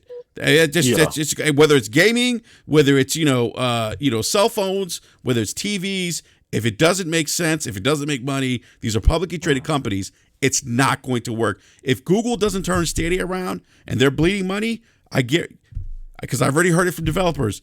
We're worried that Google's not going to support this thing long term if they don't turn this thing around, and it has nothing to do with the technology. It has nothing to do with that. But but OBJ, but the technology is there. What we don't know is how are consumers going to embrace this? It sounds great to us, right? Because they're showing you right now how they're embracing it. Yeah, they're buying consoles. And it could be one of those, well, I mean, they are, and I don't think consoles are going away, but it could be one of those things. The reason why it could be one of those things too. PS now has a million subscribers, bruh. In 6 years? You know what I'm saying? Like the Stadia is pretty much dead. Like they're showing you exactly how they're responding right this moment. Okay. Listen, there's a reason that Microsoft hasn't released xCloud yet, because they know it's gonna fail. No, that's it. I don't think they know that yet. They know it is. Man, the man said out of his own mouth, "Would you ship that?" Okay, he knows his shit. Okay, that's what it is. I mean, what are we doing here? OBJ, I'm on xCloud. Like me and Forte on the xCloud beta. It works. Is it perfect? No, but it works where? It works on my phone. Like I play it. Like it works on my phone. It works when I'm at work. I played it on. Okay. How many people are using it? I understand that point. Is it available to the masses? But what I'm saying is that technology works. But no one. Look, in what conditions? It works. The technology works, right? I understand the conditions thing. We could all talk. Okay. All right, Enrique, can you get on the bus? Okay, let's say you get on the metro. You one of my DMV homies. You know what I'm saying? Nothing's gonna can work you get on the bus and get on your goddamn your phone and then play a damn game? Yes, you can. Stream a game over the internet. I've been at McDonald's, and that's a pleasant experience. I've been on McDonald's and I played xCloud games. I played. No, I'm not talking about Wi-Fi. I'm talking about 4G LTE. No, I've been on 4G LTE. 4G. Yeah, and it's been a pleasant experience. Yes, it's been just like console gaming. Well, not all games. No, I'm not going to say that all games are 1-to-1, but no, but like I played like Ace Combat. It was pretty impressive. I played. Can I say this as a? Go ahead, Jadez. I'm okay. I'm gonna be the voice of reason, right? I'm a Google Stadia stan. I bought it. I'm an early day one adopter. I'm a founder. And I play it all the time in my home, connected to my 4K TV. It works great for me. Never had a problem. But here's the thing: I always refer back. I always end up going back to my console. And why? Why is that? It's because the console is something that I have always played all the way since the Atari 2600 days. In that, I don't know. You call me a dinosaur, sure, but guess what? I was open minded to adopt Google Stadia, knowing that the games wouldn't be there. But guess what? They have the technology. They have the I think number one, number two set of servers in the world. When I travel, I can go plug it up to my TV, or I can jump on my web browser and pick up my games. So it works. The technology is there. It works. Eventually, the games are going to come, and it's going to be, it's going to be better for people. But as a gamer, I still defer back to my consoles. I still boot up my Xbox. I still boot up my PlayStation. That is my default location for my gaming. Hey, Jay. So when Google packs his bags up, what happens to the games that you purchased on? Hey, they just gone, man. That's what you get being an early adopter of anything. I remember day one, back in 2013, I purchased a $500 box with a spy camera connected to it that was mandatory. Oh, that's messy. Don't say that, J-Dub. That's messy, man. Why you gotta say it's a spy camera, man? I'm just saying. That's messy, man. Come on. I'm just saying. Hey, look, they got me 3 times this generation. They got me 3 times. OBJ, they got me way more than you, brother. Trust me. I'm just saying, that's the L I get for being a day one adopter, but that's what gamers do. We've always been day one adopters of different things, and somebody has to do it, right? And I don't knock Microsoft for trying to break into something new for them. Nintendo saw that, going for the high end wasn't necessarily the best for their customers and for them as a corporation. So they found their own lane, which is the handheld space, and they stick with it and they dominate there. And I applaud them. I hope they forever stay there. That's good for them. Sony decided to go another route, go for the high end route, and dedicate all the money they had, all the pennies in their pockets dedicated to gaming, and we've seen the fruit of that this generation. Hey, real quick, Jay, Microsoft I'm sorry. is still trying to find their way in gaming on where they can find their niche and stick with it. And maybe this is it, maybe it's not. I don't know. Jay, I got to pay the bills again, man. Big shout out to Sovereign Cogito. Actually, my favorite hater. Big shout out to I'm sorry, Jordan Carberry with the $2 or the £2 super chat. Thank you, sir. Says Cloud is dead at least until 2030, 2035. Then we have Sovereign again, OBJJ up on the same panel. Misery loves company. And then Sovereign again with the $2 super chat. Says Dan Marique, you're on my payroll today. Thank you, Sovereign, for the super chat. Hey, man, it's all right. Hold on, one more. Carlos Crespin says, can you also see all these casuals who don't like to spend buying expensive controller to attach to their phones? I don't see that happening. I don't see that. Because it's even odd for me to, when I'm at McDonald's, my kids are at the McDonald's playground, I kind of feel funny. I see people looking at me. I'm holding my controller with my phone and my big Xbox controller. So I get that. Yeah. People look at me like, what is he doing? But I want to go back to what B Money said earlier, and I get the excitement from people about the technology. But again, I've been down this road, and I understand, it's different in terms of, hardware, software, whatever, cloud, whatever. I've been on this road, though. I've seen JW and B, Cal, I don't know how long you've been gaming for, man, but I'm assuming a long time. OBJ, I think you probably go back to the Pong days. Yeah, buddy. Yeah, so all this sound, and I always go back to this point, like the technology sounds exciting. Google getting into space, Amazon, I get all that, right? But I've seen this story before. If it wasn't Panasonic, it was NEC. If it wasn't them, it was Atari making a return with the Jaguar, the most powerful hardware, right? None of this stuff means anything. And I think what you were saying, B Money, without content. Content is king. I don't care if streaming is the future. If you don't have content, people won't go to it. That's it.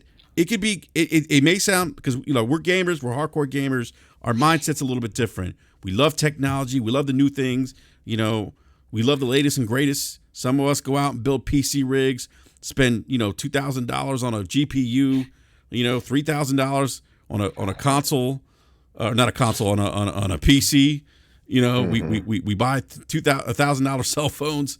If you're like J-Dub, you have a race car Forza simulator in your living room with the bucket seats and the pedals and the gear shift. You walk in there, it smells like gasoline sometimes. I'm joking, J-Dub. Facts. But none of that means anything without content. And so I understand the excitement, but I've been telling people to temper the excitement, because none of that's going to mean anything unless they have content that's going to draw you in, that's going to keep you, engaged. And, I don't think, I understand, Cal, your point of if Sony goes, full on digital or Nintendo or Xbox, whatever, now you're removing that potential hardware barrier at $500, and you may get people to try games, but really that the key to that is sustainability. How do you sustain that level of engagement? Because you may get people to try games, but if you can't keep them in your ecosystem, it doesn't mean anything. And that's like GamePass. And that's it's just like people who subscribe to Xbox Live or PlayStation Now, even Nintendo Network. Exactly. You know what I mean? Like, if you aren't locked into that and you're not paying for it for every year, you know what I mean? Like, they didn't get you. You know what I mean? Like, if you subscribe month to month, and you're Cal, like, all right, Cal, hold on, B. Cal, you're very low, man. You got to turn up your mic, man. Go ahead, B. And you subscribe month to month, and subscribe 1 month when they got good games to download, and you unsubscribe for the next 4 or 5 months because none of the shit that's there we can hear you is interesting to you. You know what I mean? Like, that they didn't lock you in, and at the end of the day, the content is what locks you in, and it's got to be quality content, and it's got to be content that comes on a rapid pace. Like, yes, Google is signing devs. They started first party. Check. That's great. We hear you, Cal. We hear you. Okay. Yeah, what? I mean, yes, they got. I never said content. I never said content didn't matter. I never said that. No, I'm not saying that you said that, by the way. Content is the only thing that matters. The only thing that matters. But content is what drives everything. And yes, of course, the consumer. Nobody said that. But I didn't say you did. Why you keep saying that? Why you keep saying that? I'm not saying that. What I'm all saying I know is to Google and Amazon these ain't done a goddamn content. thing. That's all I know. Yeah, but they have studios and they're purchasing studios in place to put content on those platforms. But what studios? Microsoft and Sony bought them all. Content won't be there. What It's another thing. How people receive that content is up to those gamers. Right, exactly. That's all that matters. That's the same thing with console. Nintendo puts out quality content. Do people give a fuck about it? No. Everybody's always like, "Oh, those games are for kids. Those are childish games." Whatever the case may be. Not them sales. That the sales sell otherwise. Yeah, clearly because it sells to Nintendo people. Yeah. How many Switch games do you own, Kyle? I don't own a Switch. Exactly. But they put out quality content. Switch games. That content didn't drive you to go buy a Switch. That's true. That's the same thing that I'm saying. Man, bro. Bingo. Exactly. You just said exactly what I just said. that those games are for kids. I'm a grown ass man. I ain't buying no Switch. So you said exactly what the fuck I just said. So what I'm saying is, Amazon and Google could have all the content that they want, but if it doesn't drive the consumer to go there, it won't matter. Yep. I agree. But I tell you what, if Nintendo Switch had the ability for me to play games without buying the hardware, I would play them. That's the difference. No, you wouldn't, because you just said you was a grown ass man. Yeah, I'm not gonna spend $300 on a platform I'm not really gonna play on a consistent basis. But there's certain games that I would play, like Smash Bros. Or Star Fox or something like that. I love those games. I grew up an SNES. So you would stream those? PlayStation. You would stream those, or do you want them to put them natively? It depends. It all depends on how they allow their services to work. Maybe I could download those games. I don't know. I know. Now, do you think that's beneficial for them? You think they'll do that? Nintendo? No, I don't think Nintendo will do that. Nintendo is a whole other mindset. Because it doesn't make any sense, does it? See, we keep for them, but again, for PlayStation 2. That's why you don't see PlayStation games day and date anywhere. We keep saying that these companies gonna have subscriptions. and we don't know that they will. We don't know that Amazon gonna have a subscription. They releasing 2 MMO games. We don't know if they have a subscription at all. We don't know what they're doing because they haven't announced what they're doing. That's true. They're releasing At least for 2 Amazon MMO. anyway. Google has a baseline subscription that basically gives you content within that subscription. But other than that, you still got to buy the games. You ain't out there playing whatever their library is for $9.99 a month.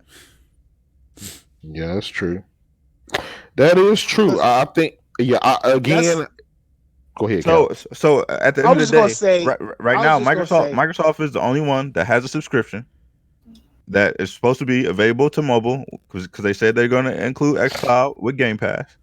So that's the only thing right now that we can consistently say that there's going to be a subscription. You can have access to this content. That's the only one. And that's why I said Microsoft is ahead of the curve. That's what I said. They're ahead of everybody else at this point. And if the technology continues to improve and take off, they will be ahead of the curve of everybody else. Yeah, you know what I'm saying? Listen. Okay, wait. I'm confused, man. Wait. Hey, I gotta pay the bills, guys. Hold on, I gotta pay the bills. OBJ, AJ Harris has a boner for you, man. He's I guess, is he someone that you argue or I say argue, but have conversations with on Twitter? Do you know who this is? Nah, I don't know that worthless ass motherfucker, man. All right, well, he's got a hard on for you. He keeps sending me super chats. So I'm gonna AJ Harris. Put a shotgun in your mouth and pull the trigger, you dumb motherfucker. Oh my God. Blow everything that's in your head through the back and let that shit drip all over the back wall, you dumb motherfucker. You stupid bitch. Oh we gonna bleep this out. Now get off my dick. OBJ. This portion of this portion of the podcast is for adults only.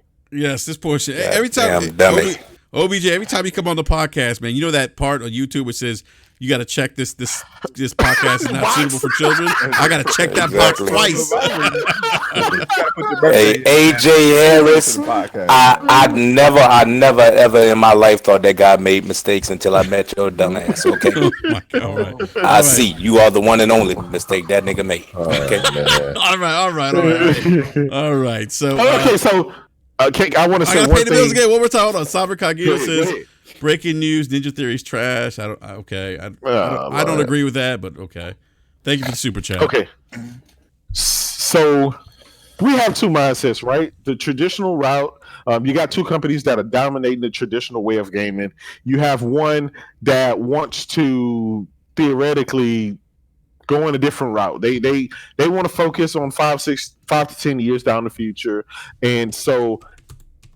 And I just want to make it clear now, this Azure cloud server stuff, this stuff has been part of Microsoft business for a long time. This is not something new that they're doing for gaming. This stuff has always fucking been here. This is, ever since they started Office 365, and all kind of, Microsoft Dynamics and all kind of other software solutions that they have. That's for that. They recently just decided to dump their gamings in that particular sector, or to try to leverage the data centers that they have all around towards gaming. They only recently did that. So Microsoft didn't build this stuff up for gaming. It was already there. Microsoft's just going to say, well, shit, let's just try to leverage what we have here. Obviously, they've already mixed Xbox into the same category business-wise as Microsoft Office, Windows, and everything else. So they don't even report the numbers anymore. It's all part of subscriptions and service. That's what Xbox is right now to Microsoft. That's not me saying that. That's what Microsoft said. That's what analysts that's the truth. That's just what it is, right? So the writing is on the wall for the next few years of what Microsoft thinks about the and you can try to disagree with me if you want, but when it comes to the physical market, such as the console itself, yes, they're coming out with the Xbox Series X. Yes, they're coming out with that, but we're talking about 3, 4, 5 years down the line. I do truly believe that Microsoft will be the first company to forego the console and go the full streaming route. They're making moves now. They're making moves now. They won't. Listen, hold on. Let me finish. right? They have an install base somewhere between 40 to 50 million that we're going to speculate on because they won't tell us the numbers, right? For fair reason. And all of the moves that they're trying to do is focusing on the future and this streaming and stuff. Now, Microsoft, we already said it. Forte, you said it earlier. These corporations, these big mega corporations, not doing it just because they feel like they want to do it. Oh yeah, I like giving the gamers options to spend $600-700 on a console, but I also want to give them a multi-billion access to a cloud Azure server, and I also want to. They're not doing this just because they love us. They're doing this for a reason. You guys said it earlier. Satya Nadella was going to close up shop for Xbox. So I said it. Microsoft doing it because they have to do it. Yes, exactly. You said that. So I'm just reiterating what you said. We've already confirmed earlier. Yeah, I agree. So this is the route. Now I know a lot of people think that Microsoft just loves us so much that they'll continue to sink billions into this hardware, whereas it's not paying off. Obviously. And I get it. The software may be good. The subscriptions may be coming in good. All that's dandy. But we're talking about the hardware. The people just did not show up this generation for the hardware for Xbox like they did previously. And that may be a trend. And I honestly think that there's going to be even less people show up for the hardware next generation. Well, and that's the trend based on what we've just talked about.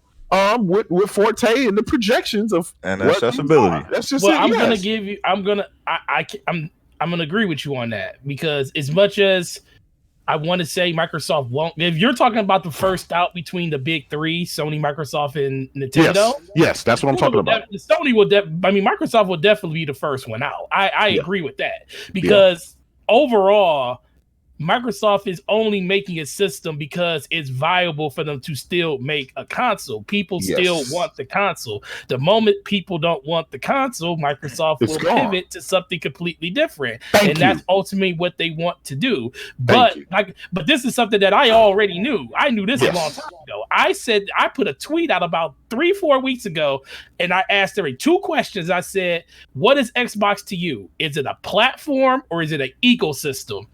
And it was really mixed. It was broken down the middle because some people still consider Xbox a platform, which is the system, the games, and everything included with the ecosystem. Me, on the other hand, and Enrique and a couple other people, I look at it more as a ecosystem now. Yes. The only reason I play on Xbox is because the friends I have are valuable and they're tied to that ecosystem. And the games that I play are in that ecosystem. They gave me an ability to play those games, and this goes back to what Wesley was just saying. They give you the ability to play those games in a different way. That's what makes the system irrelevant, kind of. And we're not talking about PlayStation is not irrelevant because you still have to buy the system. Hey, Forte, real quick.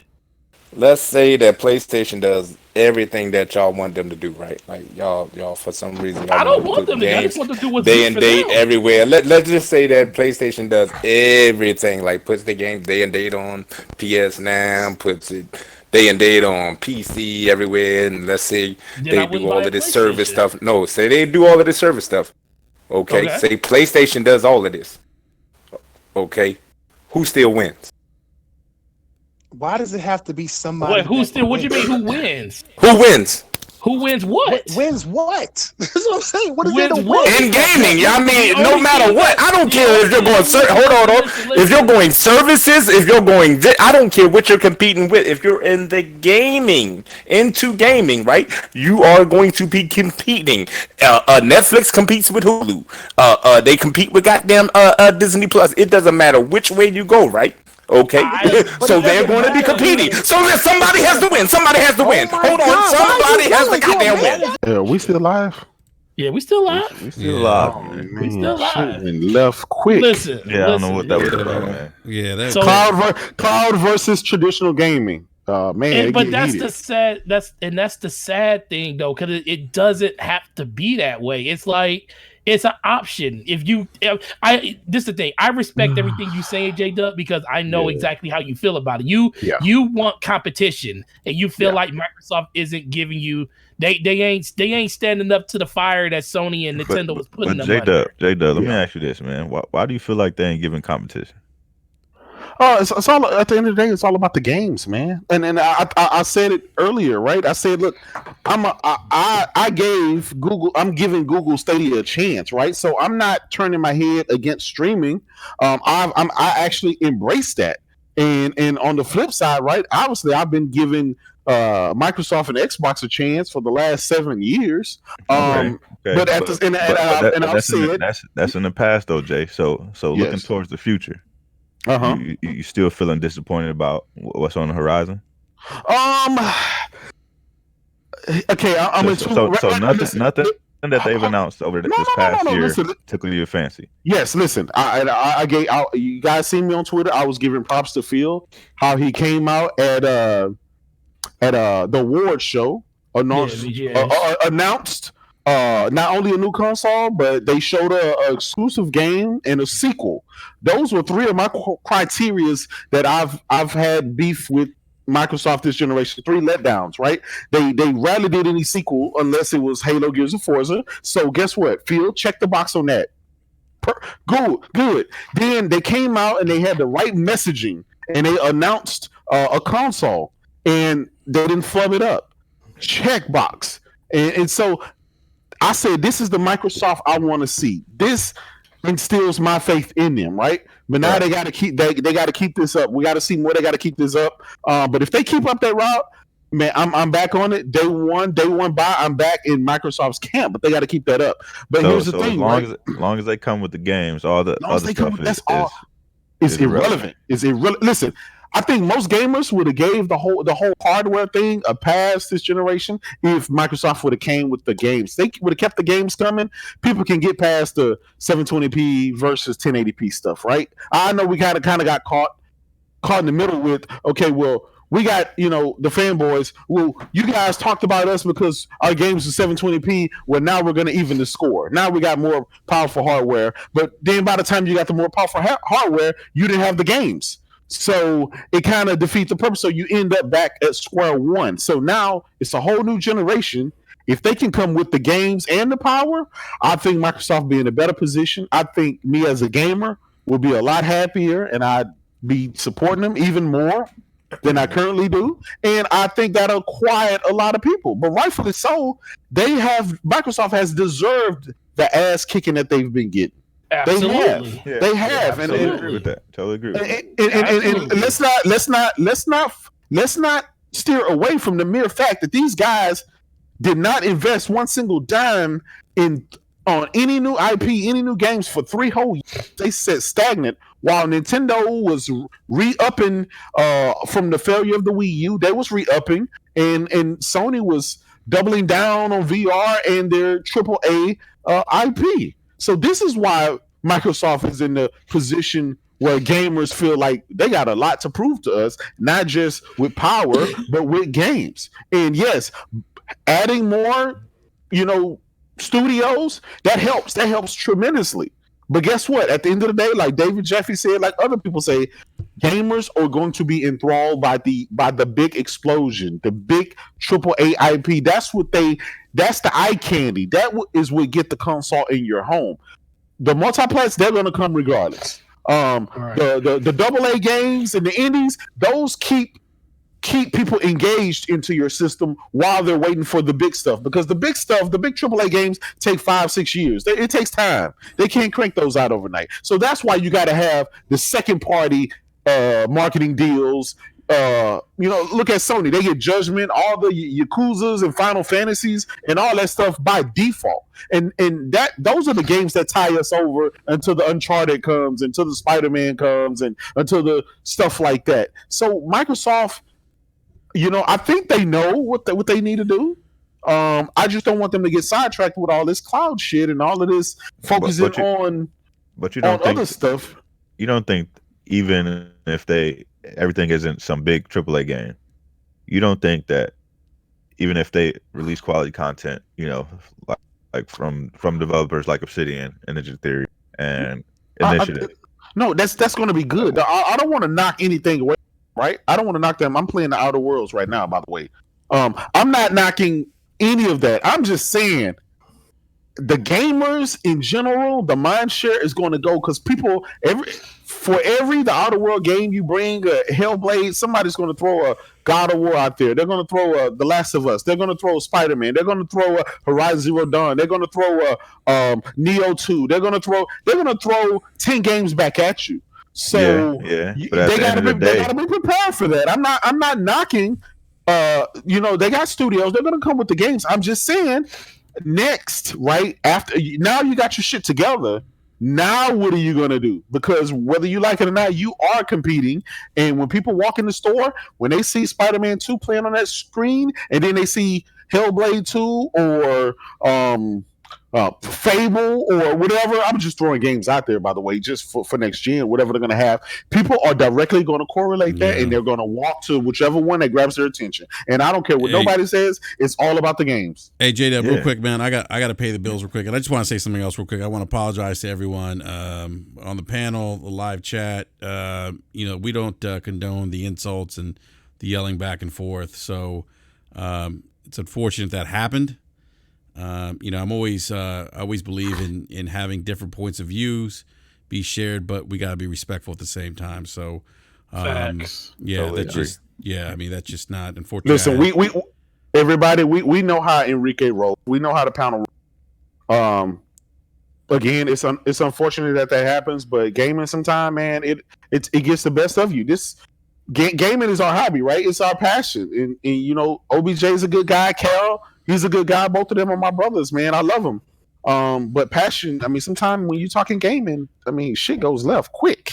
Yeah, but it shouldn't, though. That's kind of my point, though. And you notice how that when slow-mo not over something so trivial. Yeah, and Forte, you notice how when slow-mo joined, it went south quick. So I don't know if there's any correlation. Hey, it's just my presence, man. Saying, I walk in the room and blood just starts boiling and people start fighting. It's just great. It's pandemonium. Slow-mo, it seriously went south, man. As soon as you hopped out, you're like, hey, what's up? As soon as I had no idea what's going on. Like, literally, as soon as I got in, OBJ went off. I was like, what is that? And I hear slow-mo mute him, and I'm trying. I thought I muted him, but I didn't hit server mute. I'm like, I got to kick him out at this point. Yeah, I mean, which is unfortunate. And look, and there's no shade against OBJ or I mean, I haven't the other guy. I haven't had any contact with him. I don't know anything about the guy, but I'm pretty sure like cooler heads will prevail once they cool down. We can get them back into the Discord and chop it up. But it's just sometimes you gotta make an executive decision like you did and get people out so that they can calm down on their own, which is like it's the right move to do, man. Yeah, we've had OBJ on before. We've had Cal on. We've never had issues with them. We're friends with them in the gaming community. So like you said, cooler heads do need to prevail. Though we can't, we got a show to do. We can't have insults going back and forth. We can get flagged too. If someone that was Kyle. I didn't know that was Kyle. His name was different. I didn't realize that was him. Okay, yeah. Is this whole like discussion about what Phil's comment was about who his competition is? Yeah, pretty much. It kind of started there, but it started there. Okay, I have some thoughts about that, and I'm gonna keep it brief because I know we're not really digging into that right now. Real quick, slow-mo, before you start another argument. I gotta pay the bills here, man. We have a $2 super chat from iDizzy. He says, "God bless you, Enrique." Holy wow, that rant came. And then we have another $5 super chat from Sovereign Cogito. Thank you again, sir. Said at Brap. That was a great publicity stunt. It should skyrocket your ratings. Oh, Jesus, man. So look, I'll keep it brief. Phil was not really talking to us. I feel like Phil was talking to the investors when he made that comment. Yeah, like if he's being, let's just keep it a buck. If Sony and Nintendo aren't your competition, why don't you go to Sony and give them the full specs of the Xbox Series X right now? Exactly. Oh, you ain't doing that, are you? Then they're your competition. Like, Cut the bullshit. They are your competition right now. Now, like him talking about like, well, my real competition is Google and Amazon. How the hell? Look, I've tried Stadia. It does work in most cases, but it ain't got no content. How is that your competition? They can't even get over 250,000 subscribers. What are you talking about? Amazon doesn't even have a platform yet. They haven't even officially announced they're in gaming yet. Like, how are they your competition and they're not even publicly acknowledging that they're going to do gaming yet? That's ridiculous. It's really more talking towards why Xbox is even still around. Because we already know, like, if it wasn't for them making that shift towards doing things like xCloud, like really promoting Azure, what Xbox is doing now is promoting Azure platform, which is the majority of how Microsoft makes their money right now. They make their money off of big government contracts, stealing government contracts from Amazon and their AWS and Office 365, Azure, SharePoint, which I hate. SharePoint's trash, but hey, people buying it. So it, like all that stuff, that business model platform, gaming also promotes that. Oh, look, we can even do gaming on this. Like, yeah, that helps them promote making their money in so many other different ways outside of gaming. That's the only reason why Xbox is still here. Because if it wasn't, if it was still going to be with the way they were taking L's 3 or 4 years ago, and they weren't going to pivot like this, Phil had to shoot his shot.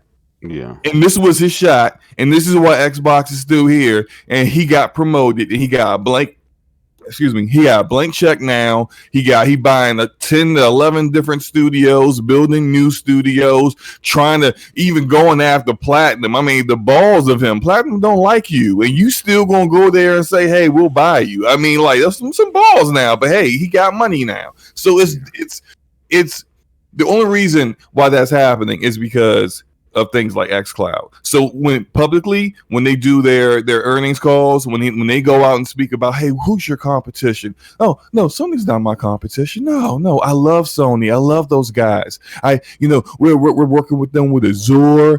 I give them back rubs when I see them, give them big hugs, or reach around and everything. I love those guys. But privately, it's, man, fuck Sony. Look, we trying to in the areas that we sell Xbox Series X and the log card, we trying to kill them. We want, because if it is not that, then you would see already right now GamePass on the Nintendo Switch. You would see it already on the PlayStation platform. It's coming though. It may come sometime down the road when they feel like I don't think either one of those services are going to either one of those platforms. Yeah, when Game Pass is like at like 20 to 30 million subs, and when they feel like they don't really need their hardware that much, put that thing on everything. Look, put it on a toaster. We do know that Microsoft has approached Sony with offering Halo and Gears. We know that, right? So you offer your flagship games on another platform. What reason is that for there not to be an offering of Game Pass? Which, guess what? Game Pass on PlayStation with access to 109 million people. That would skyrocket them overnight. Of course, they would love to do that. Yeah, they can offer it all they want. Of course they would do. No. I'm not saying that. I'm not saying. Listen, I know everybody keeps saying Sony won't do it. Sony won't do it. Listen, I never thought that Sony would put MLB on Xbox. I also never thought that wasn't Sony's listen, I get it. Right? I'm just telling you all the stuff that I said never to now to the point I never say never, because so many things have transpired within the last 6 months. With just different things, it's like, man, I can no longer say what Sony won't do or what Microsoft won't do, because these guys are obviously it's a whole different ballgame now, man. But I did hear the rumors that it was offered. Whether it was like absolutely a thing that really did happen or not, I'm not going to speak on it. Well, what I will say is that for Sony to allow Game Pass on a PlayStation, they'd basically be taking a match and just lighting PS Now on fire and saying we don't give a crap about. It's not even that. No, look at what they just did on PSN. You think people gonna fucking buy games when they can go on Xbox Game Pass and get 200 games for $9.99 a month? No, that's true. Yeah, because that's very true. The reason why like Sony doesn't leverage PS is because motherfuckers go to the store and they buy PlayStation games. 10 million. Whether it's PC games, go on PlayStation right now. They got a fucking sale every week. Sometimes they double it up with a flash sale. People buy games on PlayStation, and that's the reason why PSN has been so successful for them. PS Now has been a fucking spit in the wind. That shit's been out for how many years now? They got 1 million subscribers. Nobody gives a fuck about PS Now because people on PlayStation buy games. Yeah, it's just a different mentality there. So I mean, we also talked about this last rap podcast about PS Now, and like earlier on, I mean, like you didn't have the ability to download the games. The cloud streaming was trash, and it didn't have a very good library to begin with. So it's like they were, and it was overpriced. It was $20 a month. There were zero reasons to even get into it unless when it was first introduced. You could pay for a subscription, and the games are still piecemeal. So you access games for $3.99, $4.99, $5.99. So they've made changes to the service over time. Yes, but when they finally announced that the product was going down to $60 a year, that's when they finally hit 1 million subscribers. Right. Yeah, and it's all about price for what you're getting for value.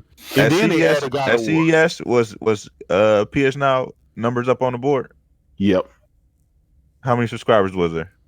They got up to 1 million. Before that, they were 1 million. Yeah, they doubled it. There was 700,000 for years, and then they added God of War and dropped the price, and it instantly went up to 1 million. Right. So they added 300,000 players just by dropping the price to $10 a month, and and they added God of War, and then people were like, oh shit, okay, well, it was God of War and 1 million subscribers in The Last of Us, I think, or Uncharted. No, it wasn't The Last of Us. It was Horizon of their total install. No, it was the Sucker Punch game, Second Son, Infamous. Okay, yeah. And GTA 5, which that was an afterthought at the time. Hey, but real quick, guys, I got to pay the bills again. Dude, big shout out to Sovereign Cogito, by the way. He's been dropping super chats all night, man. So I appreciate it. It says competition between Xbox, Google, and Amazon is real. Competing to see who has more or less games.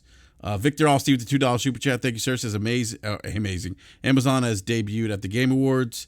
And then Ryan Landis with the $2 super chat. Thank you, sir. Says OBJ knocked my popcorn over on the way out.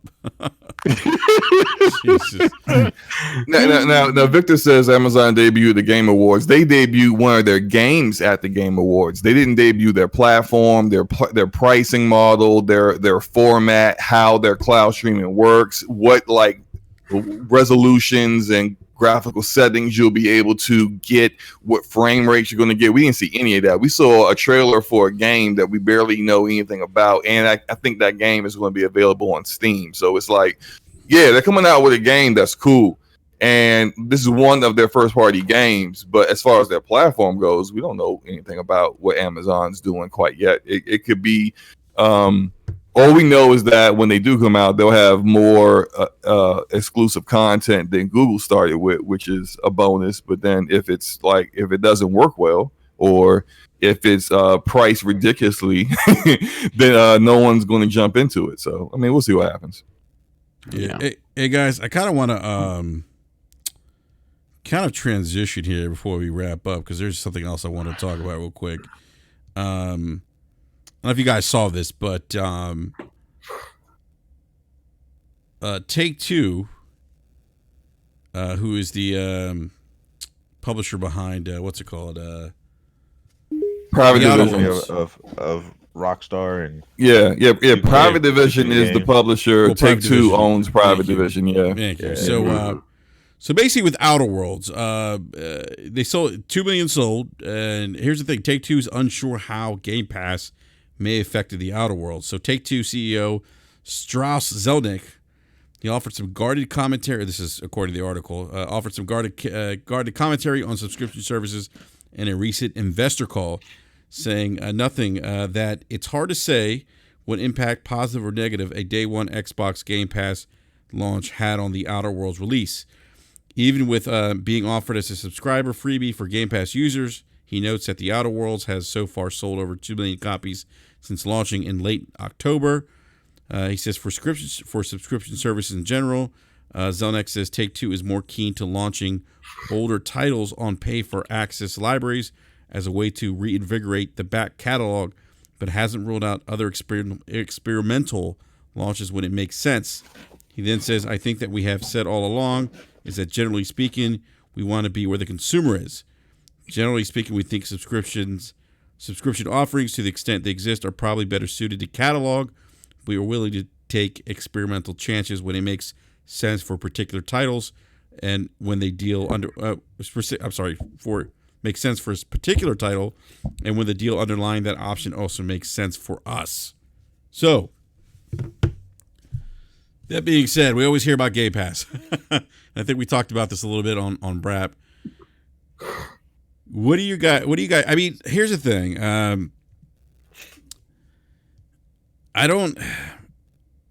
Part of me wants to say if this thing was, they got to know. I don't know. Maybe they don't know, but I'm thinking don't they know the data? Like, don't they know how many? Oh, they got to play the game. Yeah, they know. Yeah, don't they know how many people downloaded the game on Game Pass? Yeah, I'm pretty sure they do. I'm pretty sure they got that information. They got it from Xbox. But then the other question. They also took a sizable amount of money up front. I was going to say that, Slow-Mo. I guess, is that money, that bag that Microsoft dropped off, do you think then it made sense? Was it worthwhile then? He's not even alluding to that. Yeah, I don't think so. But they can't talk about that when they talk about sales, because that is separate from sales. That's like I don't know what category you would put that in on an accounting document, but it's not sales. It is.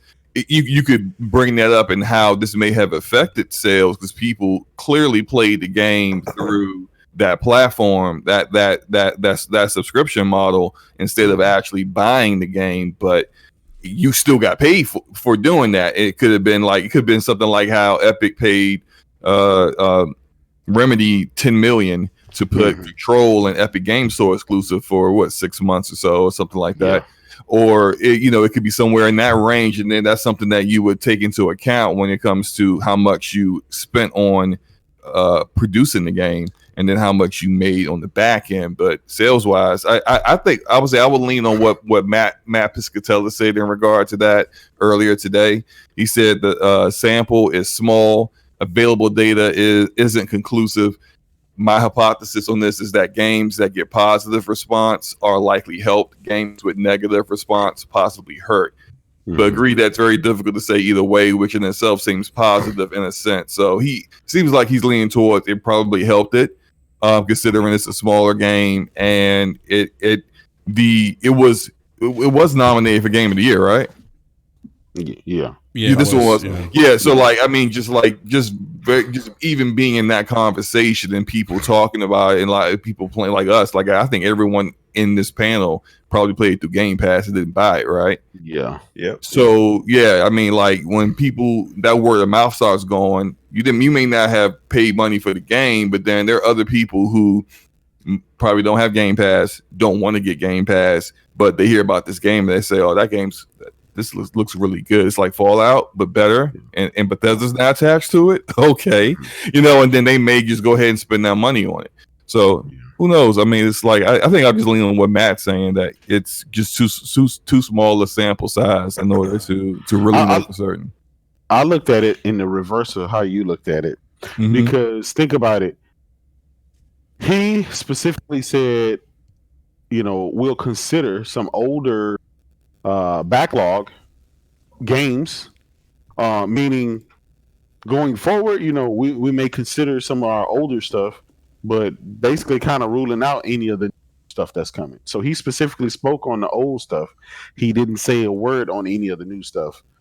So I don't know. With 2 million across PC, PlayStation, and Xbox, and it's coming on Switch. Yeah, it was coming to Switch at some point. With 2 million, I don't know, man. Like, who knows? Let's just say 20 million Xbox guys played it with Game Pass. Let's say every single Game Pass subscriber download and play the game. Could that be possible? Sure, it could be. But don't you think if that happened, Microsoft would have put that out there? They would have definitely put, man, we had over 10 million. 10 million. They would do what they did with Sea of Thieves. They would do with other games. We got so many people did this, but they didn't say anything about the sales on that. So this 2 million across multiple platforms, I don't know. I don't think that's a win. I guess the real question has to be, if it wasn't on Game Pass, the people who played it in Game Pass, would they have spent the money to buy the game? I guess that really, because there are certain people who are like, if it wasn't in Game Pass, I would have spent $60 on this game just because that's what I was bringing up. That's what happened, though. That's what happened. They said 2 million people spent $65 with tax on this game, and everybody else got it basically for free in Game Pass. So just do the math. 2 million times the 65. That's, I mean, it if it wasn't in Game Pass, that would have been more people who would have went out, and I'm not. It would have been more than one. I'm not saying it would have been 10 million Xbox guys going out and bought the game, but it would have been a heck of a lot more than one. So yeah. I mean, we can't say it's 100% of the people in Game Pass who played it would have definitely bought the game. There's some games in there, like take Frostpunk for example. I really enjoyed the hell out of Frostpunk. Really surprised me. Yeah, I bought it on PC. You see, you bought it on PC. I would have never bought that game. I would have never bought that game if it wasn't in Game Pass. I would have not even known it existed until I saw it in Game Pass and was like, "Oh, that sounds interesting," and then played it. It was like, "Damn, this is a really good game." But I had no idea that even existed until it was in Game Pass, which is also a bit of exposure for it. Yeah, and that's because it's a real-time strategy game, which technically have never really gotten any playtime on console. It's really designed for keyboard and mouse and PC. Right. Which is how I played. I played it on my PC. But it's Game Pass gives some of these games exposure. Period. When you're on a platform store and you throw your game out there, you don't really get any marketing beyond your own marketing. And and no one really knows your game exists versus you potentially get some money to actually, from Microsoft to put your game in Game Pass. And then now people actually, at least there's a segment of the population of that community that actually will go through Game Pass and looking at games to play and see your game there. So there's that opportunity versus, by accident they're hitting search in the store and your game pops up as they're searching for something else and they go, oh, well, what's that? So there's like a little bit of extra exposure there as well. But to get back to Outer Worlds, it's just, they're going to be people like me who would have bought it if it wasn't in Game Pass regardless. And then there are those who wouldn't have tried it if it wasn't in Game Pass, but then because they did try it, they really enjoyed what they played and they finished it, they loved it, all that good stuff. It's I guess what really is the that we can't really determine is what's that percentage? What's the percentage of the first camp versus the percentage of the second camp? Is it 70-30? Is it 80-20? We don't know. Yeah, that's true. Yep. Yeah, no, that's a great point. I mean, this thing is still early in its infancy, like I think we talked about on Brap Wednesday. So I think it's interesting how he, and I think you mentioned this too, J-Dub, how he kind of hinted at maybe this is a situation that's better for catalog games, older games, right? Mm-hmm. And that, look, like you said, it was experimental. You know what I mean? And they'll look at that in the future. You know, as far as like the content that they would potentially put there, because you know what I mean, you don't know what the sales of the game would have been if you didn't put it there. What if the game would have flopped? You know what I mean? Like, what if putting it there actually helped it and more people bought it because of that? I mean, you just don't know. I mean, I'm sure he or the company knows because they have the data or whatever, as far as like how many people touched it in Game Pass and how many people actually bought the game on Xbox or PC. You know what I mean? But that information isn't divulged to us, so it's hard to really decipher if this was a win or a loss. Yeah. No, absolutely. Yeah. That's a great point, B. Hey, I got a quick question for you guys. Like, have you guys ever played a game in Game Pass and that game was about to leave Game Pass and you decided to buy it with the 20% discount? Have any of us ever done that? No, I've never done it. No, I haven't either. I'm not going to spend money. In my mind, I'm already spending money on Game Pass, and if I didn't finish it, it means I wasn't that interested in it. Enrique, you spending $1. Stop it. Hey, let me tell you something. Let me tell you something. Man. Got him. No, Enrique got $1 on Game Pass to 2025. He ain't the only one. I got $1. That's what you get. Facts. Hey, $1 is still money, man. Come on, it's still $1 is still money. Oh man, you basically spending like 3 cents a download right now. But I mean, seriously, like, if to me, it's like if there hasn't been a game that I got from Game Pass I didn't finish.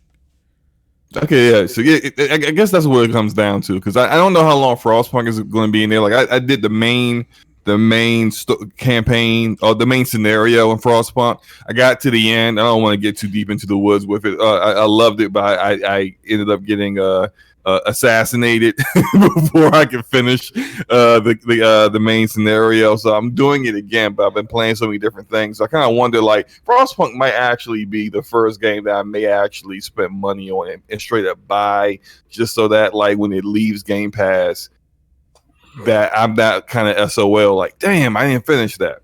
You know, plus they got adding additional like DLC or expansions to it. So yeah, I might end up actually buying that one. But that's why I asked the question, because as of now, there's been nothing that I played through Game Pass that I haven't finished or felt like I don't want to finish this and I'm not going to buy it. So yeah. Is that all you have to say, Slow-Mo? Yes, that's it. I'm done, man. All right, yeah, well, gentlemen, we need to go ahead and wrap up the podcast because I know Final Fantasy Online, the Final Fantasy Star Online beta just dropped, right? But I know it's like there's like Fantasy Star Online. You mean what did I just say? Final Fantasy? You said Final Fantasy. I don't know what. Oh my god! I don't know what I'm talking Where that's at? Why download that at? It's been a long night for Enrique. Hey man, I had to kick 2 people out, man. That's never happened on Brat, by the way. The Jerry Springer Show. Yeah. Enrique. Yeah, I tell you what, we'll probably get more subs. As crazy as that sounds, you know. Yeah. But no, I planned on playing it tonight. I actually fell asleep once. I think it's settled. Like it's only like they're like opening 2 missions like every. They broke it down like I think tonight. I think it's over right now, and then they'll start it again. Hold on, let me look at this real quick because it's really weird. Like they're not running it like continuously. It's just continuously. Yeah, it's like which is, I think the best way to do betas is to force everyone that's in the beta to do specific content, so you can get as many like eyes on that content as possible and get the bugs out, right?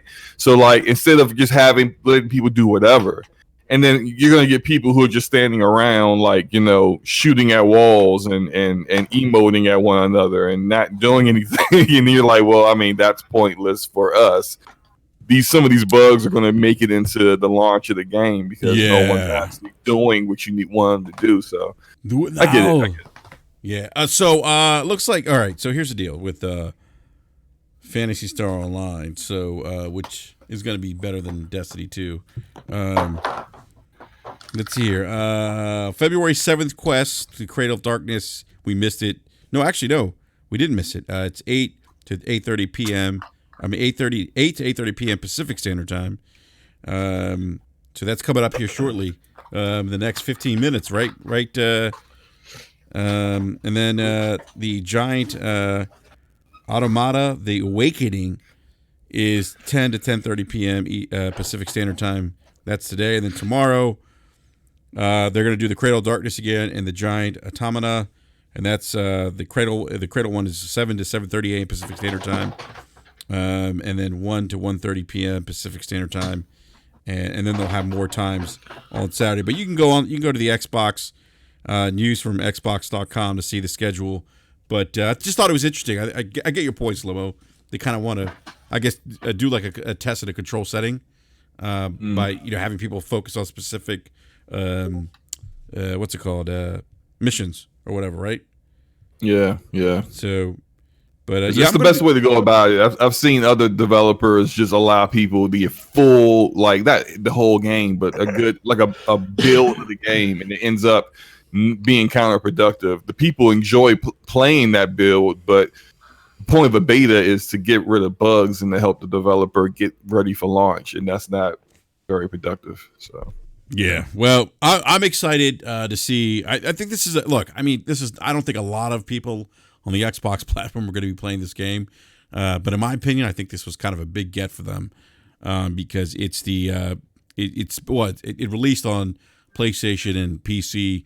Out east, but the first time it's coming to the West here on the Xbox. So I'm definitely excited to be playing it. I logged a lot of time on the first Phantasy Star Online on the OG Xbox. Didn't play it on the Dreamcast, but put a lot of time on the original Xbox. So, I just put something in the Discord chat. Just check that out. Wow, that looks like trash. Stop it! You better stop. What is that? What is that like? I can't wait, man. Is that 16-bit? What is that? Oh my god! Oh my god! Hey, this is my new wallpaper. It's mine too. Nice. Oh, for the chat, for everyone, it's the screenshot that Square Enix released earlier today of Final Fantasy VII. Oh, it looks beautiful. Yeah. Oh man, I cannot wait for that, yo. No, I can't wait. Exclusive. Day freaking one on my PlayStation 4 is like I know there's some people like, man, I'm gonna wait the PS5 and play on. Man, I ain't waiting that. I ain't waiting an hour. No. As soon as that game releases, play it multiple times, man. Why you gonna wait? Might as well get it day one. You gonna play it 4-5 times anyway, man. Hey, this is a screenshot running off of 1.86 T-flops. Facts. Hey man, when you got the talent, the T-flops don't matter. Right. All joking aside, man, there's so much truth to that. Like, I get people are excited for technology, but I keep telling people content is king. I've been doing this shit for 38 years. That has never changed. Never changed. Ask Panasonic where the 3DO is. Ask Atari where the Jaguar is. Facts. Ask NAC where the TurboGrafx 16 is. Facts. Mm-hmm. The 3DO. It's sad, but only us old heads think like that. All the new heads, these new cats, man, they think that just as long as you got the power and the technology, that it's gonna. And Nintendo, one thing I say about Nintendo, they have outlasted any and all of their competitors. They've seen hundreds of competitors come in with more power, more pizzazz, more technology, and everything else, and they've outlived them all. And so, man, I don't know, man. You make that monitor 34 Forte? Yeah, 34-inch. Oh yeah, man.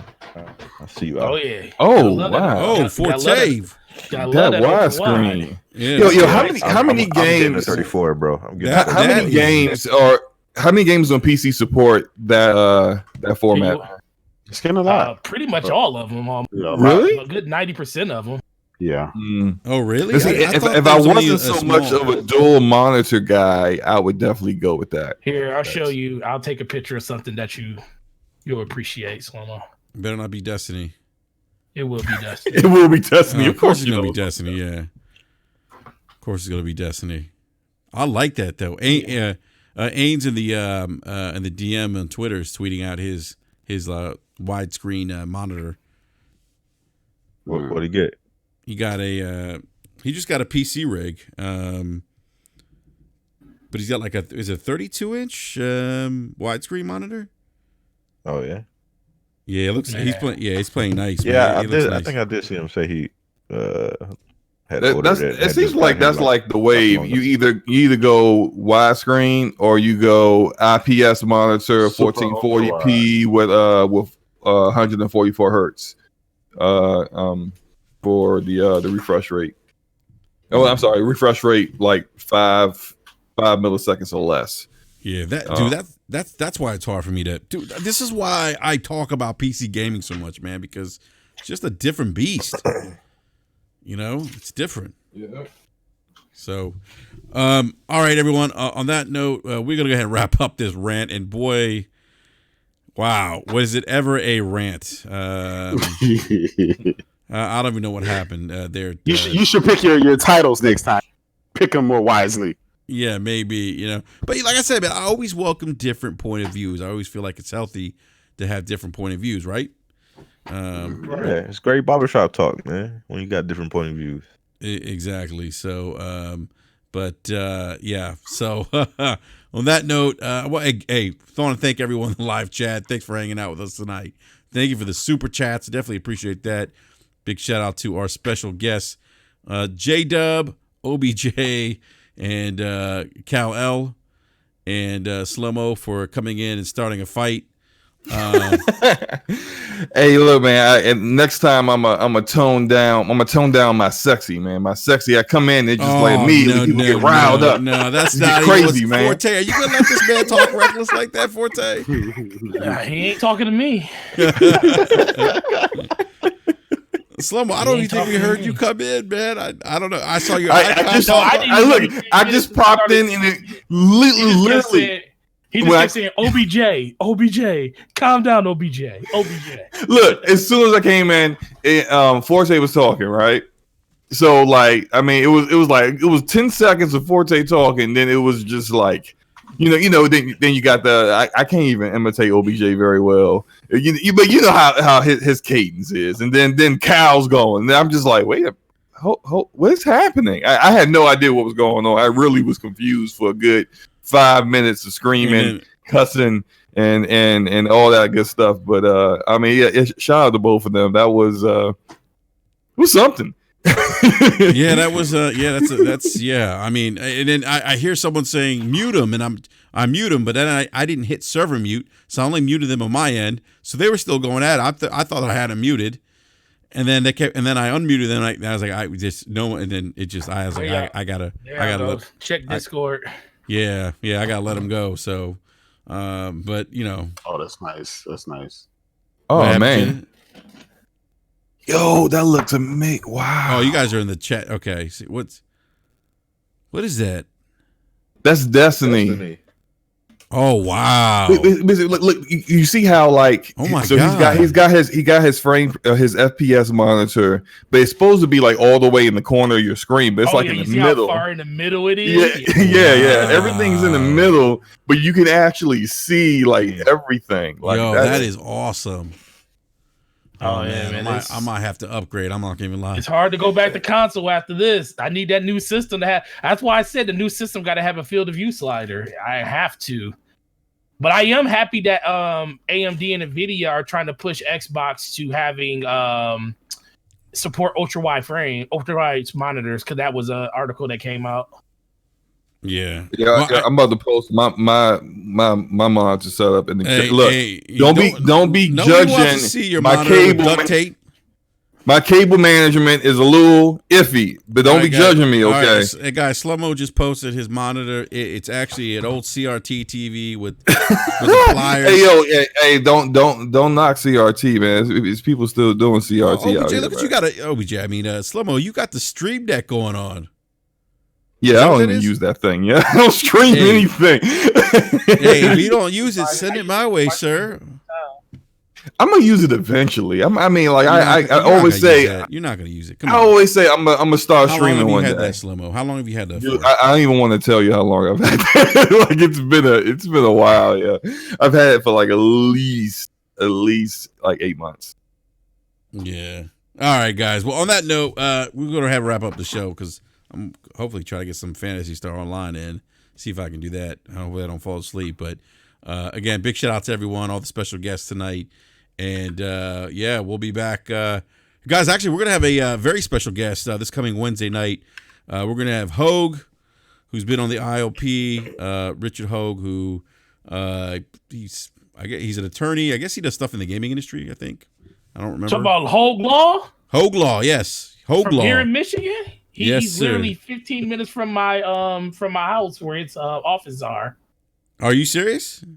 Yeah, he's based in Michigan. All right, so we're going to have Hogue Law. He's going to be on BRAP on Wednesday. We're really excited to have him on. So, look, he'll be on next Wednesday, 9 p.m. Eastern Standard Time. And then always, you never know, a rant may drop. So keep an eye out for that. So, that'd be something. Yeah. It'd be new if a rant didn't drop. Forte, I'm going to do a rant about Forte. That's fine. As long as, just let me know. I'll be there. Yeah. You can rant to me right there. It's going to be a love letter to you, Forte. Oh, man, I love you too. So, all right, everyone, enjoy your weekend. Remember to just play video games and have fun, right? Because that's what it's supposed to be about, I think. And, I don't know, man. Not after today's show. All right, everyone. A lot of hate out there. Yeah, so we'll see you guys next time. Peace. You're the one that told people to get their popcorn. I was, you know what? Oh, so you were instigating, Enrique. No, I wasn't instigating. You were instigating Enrique.